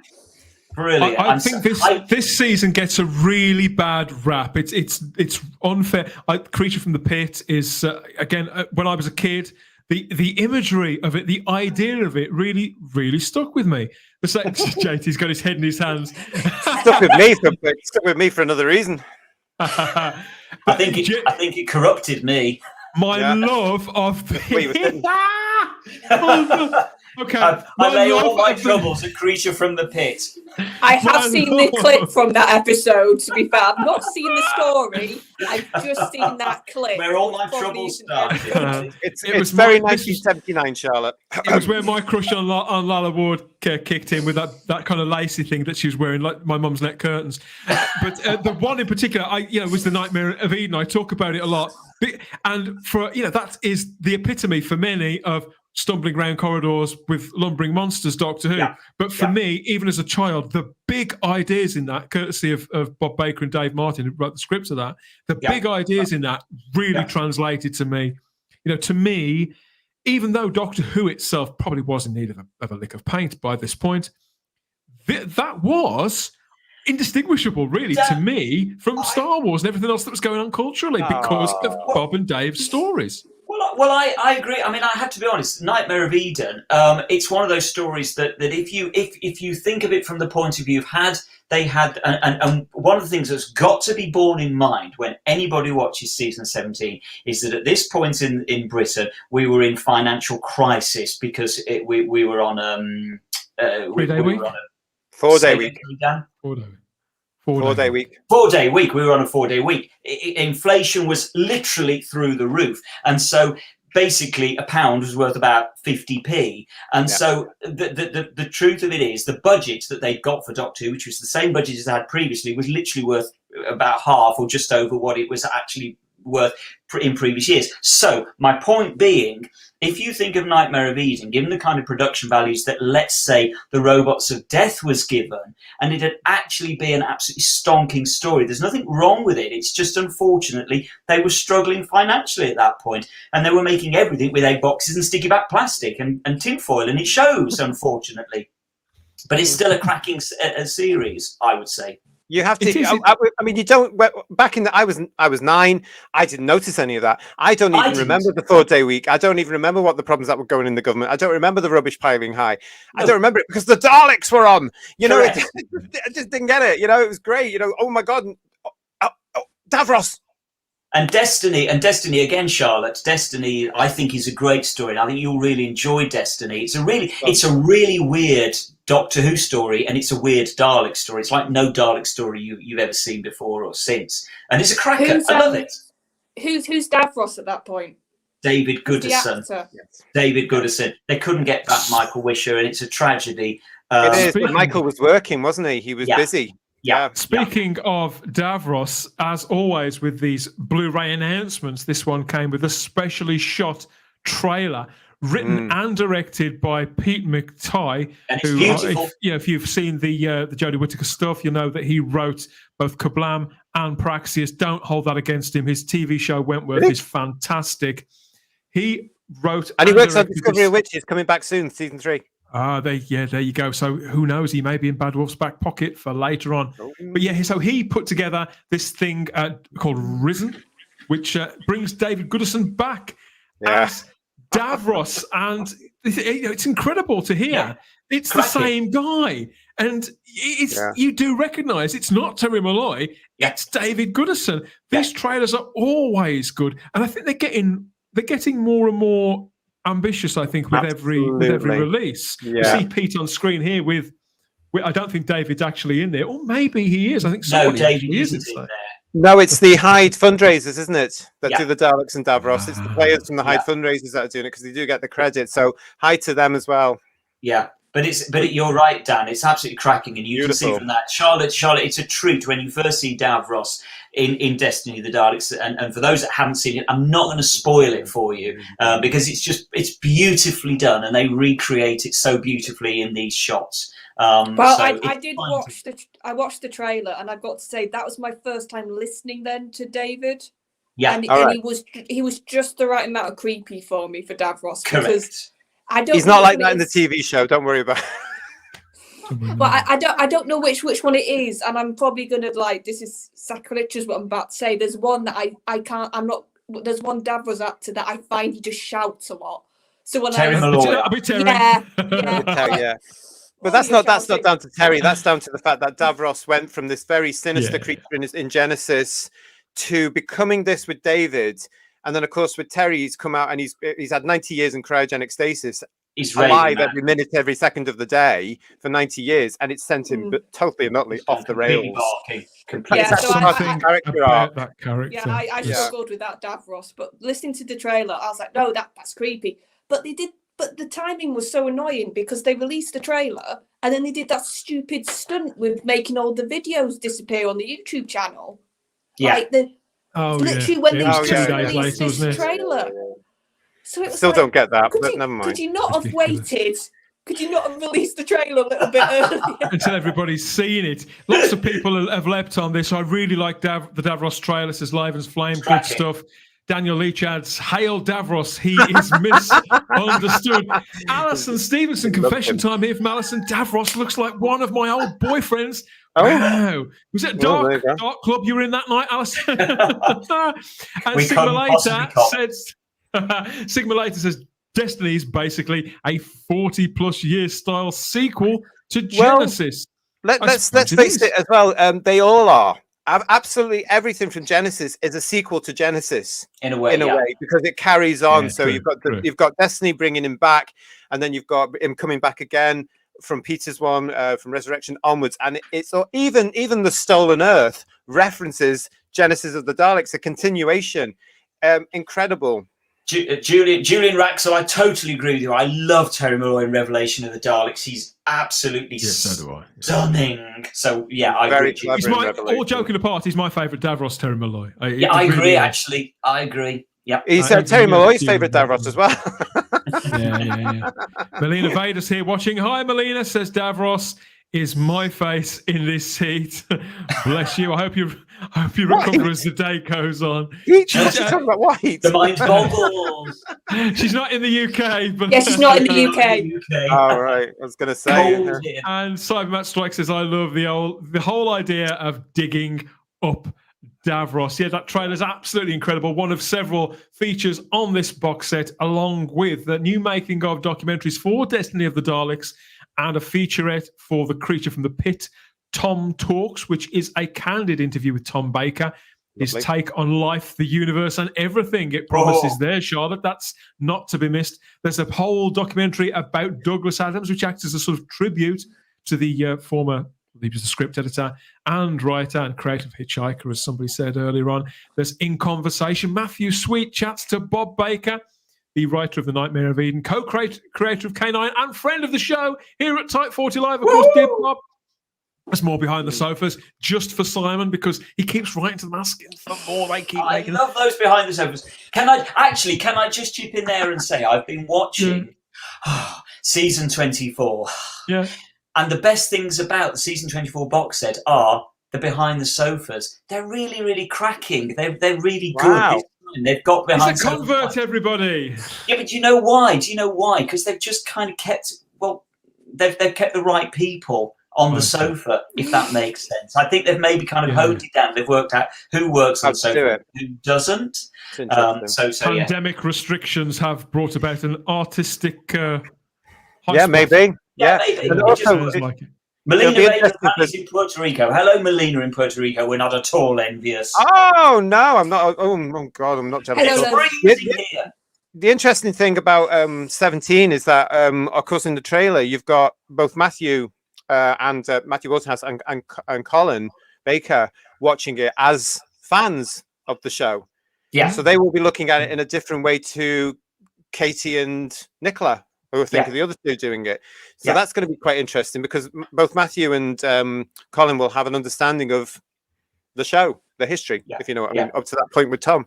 Yeah. I've noted as well that this release also includes new audio commentaries with Tom Baker on Destiny of the Daleks and City of Death. Ooh. And there's one with Lala Ward and Catherine Schnell on City of Death too. I've never heard either of them talk on that, I don't think. And extended episodes. There's an early cut of The Creature from the Pit Part 3. So that's, again, more footage, more exclusive stuff, along with the photo galleries and the 5.1 and all the other bells and whistles. Very excited about this. I think it's the right release for Christmas, isn't it? Yeah, you could be cruel and say because it's Panto, about it. Dan, it won't be out in time for Christmas. It'll be out in the new year. It'll be delayed. Oh, no, I forgot. No, it will, because they always are. They can't possibly delay them again after not having put one out for so long, surely. But let's hope so, because you've got shortages with the truck drivers, isn't it? So I'm looking forward, of course, to the standard edition next year. Thank you very much. So have the release window sort of tightened a little on those, JT? We were. There was a rumor going around that we were due another one in December. It's very, very unlikely now, but I do think the truck driver situation and the other situations we're in, where we've got short staff of practically everywhere, I think that has affected and it's made a review of everything that's going to be coming. So I think what we could be possibly seeing now is a brand new release on the special edition, or whatever it's called, and then a standard edition re-release, and then a special edition, and then a standard. I mean, that's how I would do it in business, to be able to say, well, we've got to deal with all these shortages and the way that things have got to come out and stuff. We've got to be able to say, let's just get through the year. That makes sense. Let us know what you think about this choice of release if you're counting the weeks down till season 17 gets added to your Blu Ray shelf. And by all means, send us a picture. Let us know in the comment section, or send us a picture. Join the Type 40 Facebook group and share your shelf porn. Show us how you display whatever you've got. Keep it clean. How you display whatever you've got on DVD or Blu-ray. Everybody loves a bit of shelf porn. On that note, I understand, Charlotte, we're about to lose you. It's getting late. Why now? Really? Of all the one-liners you could have left with me. I don't do it deliberately, everybody. I sincerely don't. But thank you. I don't believe him. It's not live. We'll cut it out in the edit. Thanks for joining us, Charlotte. Thank It's you. always a pleasure. I'll speak to you soon. Cheers. Night. Bye-bye. And on that note, were you up to looking at some pretty pictures with me, gentlemen? Yay! Let's get some pretty pictures going. Let's have a look. Let's pop this up and remind people to, if you've been here this long, please like the video, subscribe to the channel too, and turn on that little bell, the little cloister bell, so you get those notifications about when we go live next, or when we drop a podcast, a video about Doctor Who, or any of the other stuff that we talk about here on the Spacebook YouTube channel. Just do that for us. That would be great. And we're going to check in as well with the chat and see what's going on. Yeah, hit the like button. The Vanessa Law, she agrees. And various people saying good night there to Charlotte. Night Charlotte, says Daniel Leach to Crimpling Doubloon. And I don't know if you want to break it to her gently. Melina Vader adds, I'm dying to go to the UK. You'd love it. Why? It's really rainy right now. I mean, I was swimming in the streets today, Melina Vader. You know, don't come at this time of the year. Come in the summer. Phone us and we'll tell you when it's good. Yes, call ahead, Melina. Call ahead. Yes, first of all, about we're going to look at some pretty pictures. And as it's been a while, we've got so much coming from this guy, and there's plenty, just in case he has a lazy week. We've got plenty that we can share with you, but I wanted to talk about this one for a moment. This is the Prydonians' take on the Dalek Emperor. I just thought this was gorgeous. Beautiful. Autumnal. That's just beautiful, that, isn't it? I want that printing out on my wall. Look, the It's a atmosphere, mixture that's phenomenal. of the Emperor as he was in Evil of the Daleks and the new series take from the Part of the Ways and yeah, I mean, I have to be perfectly honest. I actually think that's an improvement on the Evil of the Daleks Emperor. Call me, I'm sorry if I'm offending anybody here. It really worries me that the Emperor in the Evil of the Daleks always bothers me because it's just basically got two breasts on the front, and it's just like nobody noticed. Don't and so at least tell that to Chibnall. He's sorted this. The bride only sorted it. He's put balls all the way around, and so it looks perfect. Hasn't. Simon, you're digging a hole. I'm off now. Bye, everybody. Yeah, the notorious B.I.G. says Sadako24 watching on YouTube. That sounds like a new Chibnall title for a show, doesn't it? The notorious B.I.G. Copyright it quick. Yes, I thought that was absolutely wonderful. Beautiful. And you know I what, just want Dan, to remind everybody that Pridonian's on Twitter, and this guy turns out so much beautiful artwork. You know, it would be a disservice to say, you know, stick with us and you can see more every week. We will be talking and pouring affection on James's work pretty much every week on this show, but there's a lot more to see on his Twitter feed, so please go and follow him there and show your appreciation, but tell him that we sent you. Sorry, Simon. Do you know what else with this picture? It's lovely and autumnal, isn't it? It's got autumnal colours. It's just perfect for this time of year, that is. Beautiful. Absolutely. Love it. What else have we got? How about this? This is this is from Big Finish. I know you're not a big fan, JT, but this is from Big Finish. I can't stand them. And this is from Graham Kibble White. So what Graham's done here, he's given a Radio Times pastiche cover here to match a current Big Finish release. But obviously, there's a touch of the Frank Bellamy's going on here, isn't there, Simon? I thought this was rather nice. Yeah, I like that. That's pretty clever. You're right. It's very sort of Frank Bellamy. It's punchy. Yeah. I have to be honest. I really like that. It's perfectly in style. You know, you got to hand it to people that do this kind of stuff because it's. You might think it's easy, but it's not easy to do a pastiche and actually get away with it and make it look genuine. And I would hold the recent Target book covers up as a perfect example of how they've tried to copy Chris Achilleos and got it spectacularly wrong. Yeah, whereas I'm going to give them that. That's nice. That's how Frank Bellamy would have done. Frontier in Space back in 1972-3.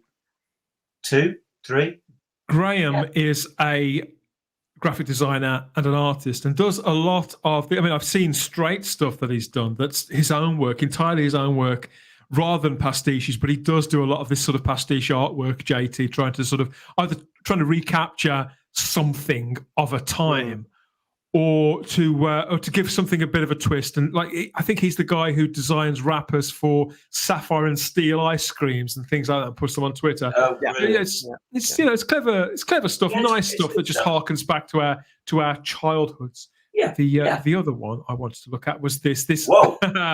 Yes, this is from Andy Walker. Andy's a traditional artist, a pen and ink and paint artist, who also, I think he's been in the Doctor Who community for a good 30 years. He used to contribute to Doctor Who Bulletin, didn't he, JT? Do you remember? Yep, I do. And he's been around quite a while. And he's also on the, he's part of the Type 40 Facebook page. So if he comes on with something, say hello to him.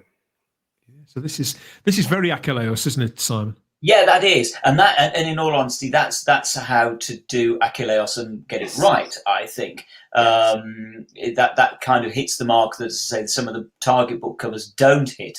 That works for me. I think I probably put a little bit more colour in there. I think Chris Achilleos would have put a bit more colour in there, but that's being churlish. Do we know? Out of interest, I'm guessing that's kind of digital art as opposed to.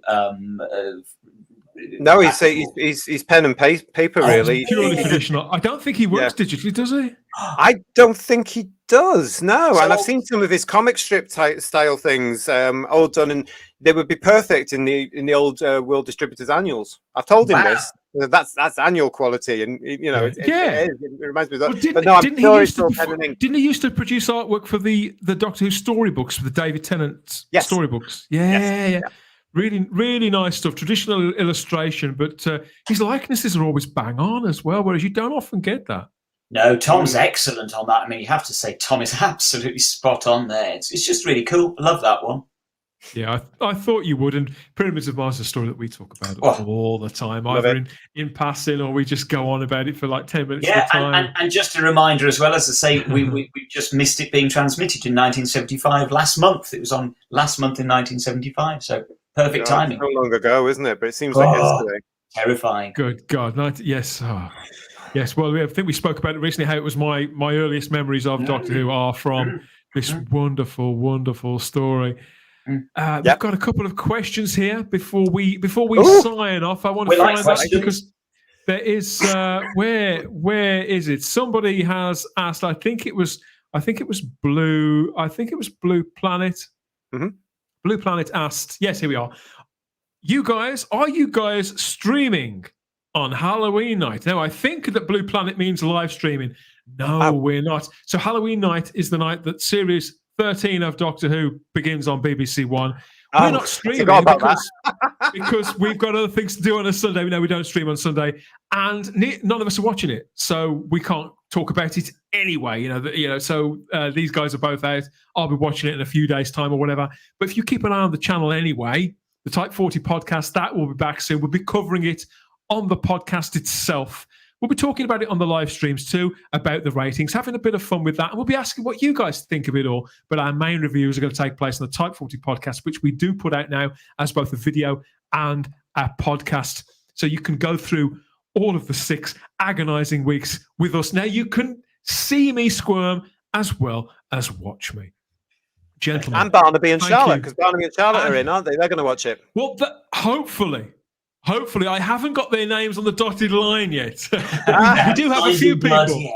Yeah, I bet you. It's not contractual. I bet you Barnaby gets a gig, and he won't be able to watch it. Mysteriously, Barnaby gets booked. It's quite likely. But we do have. I can say that Carl Wagner, he'll definitely be on a couple of shows from the Fandom Podcast Network, and a couple of other people have put their hands up and said, "I'd like to come on and talk about that." Very, very brave souls indeed. So there will be reviews, and Simon may be weakening. I might do it. I'm not. Well, the truth is, I've kind of offered to do it. If you can't get anybody else to do it, I'll actually sit through a Jodie episode and come over to. But I'll happily not. This is what I shall be watching on Sunday night. That's what I'm going to be watching on Sunday night. The original Halloween with Jamie Lee Curtis. Yes, original and the best. That's me. Absolutely. Absolutely. A very, very brave man, because obviously it being Halloween, heaven knows what is lurking to jump out at you from wherever. It could be absolutely anything, couldn't it? So on that note, I think it's time to wrap this up. Our first live stream back, the start of series 4 of Type 40 Live. I've had a blast. I don't know where the last couple of hours have gone. I've had a brilliant time. Simon Horton, JT, thanks so much for coming back. And giving us these hot takes. We've got lots of people saying good night already. Thank you for your company. Good night, everybody who's watched along in YouTube. Thank you for your comments.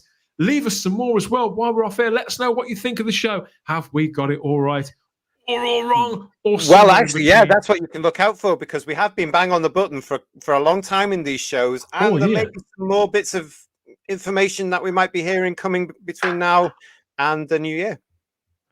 We've been unprecedented, haven't we, JT? We're the home of Doctor Who Common Sense, certainly on YouTube, and we have been right about this stuff all year, haven't we? We're going to keep reminding people about it, aren't we? Oh, absolutely, we do. So stick with us, because when we hear something, we'll tell you. I think we've probably been a bit backward in coming forward about such things, but we've got lots of people. Yes, we've got Talents of Wayne Chiang says, cheers, chat. Take care, all. Good night, Dan, Simon, JT. Night, take care. Good night, lots Vanessa. of people. We're going to be like the Waltons again. We're flipping back into the Waltons territory. Cut it. We love you all. Seriously, we do love you all. It's great to be back, and we love all the chats. We're looking at all of them. We might not always reference them, but trust us, we're reading them all as they go through. So keep them coming. We love the chats. Good stuff. A lively chat and a lively comment section. That's what we like. Yes, please like the video. I think the likes they have gone up. But a lot of people have been watching tonight. Thank you so much for being here to welcome us back with this latest show, our new season. We're going to be here with you right up until Christmas, every Thursday evening from 8 until 10-ish or later, talking about all manner of Doctor Who, not just what's going on Series 13, but Doctor Who generally, wherever you sit on the current era. There's lots to talk about with Doctor Who. It's about so much more than a TV show. Thanks again, guys. I've really enjoyed it. It's great to see you both. I'll see you again next week. And the same to you watching and listening out there. Good night.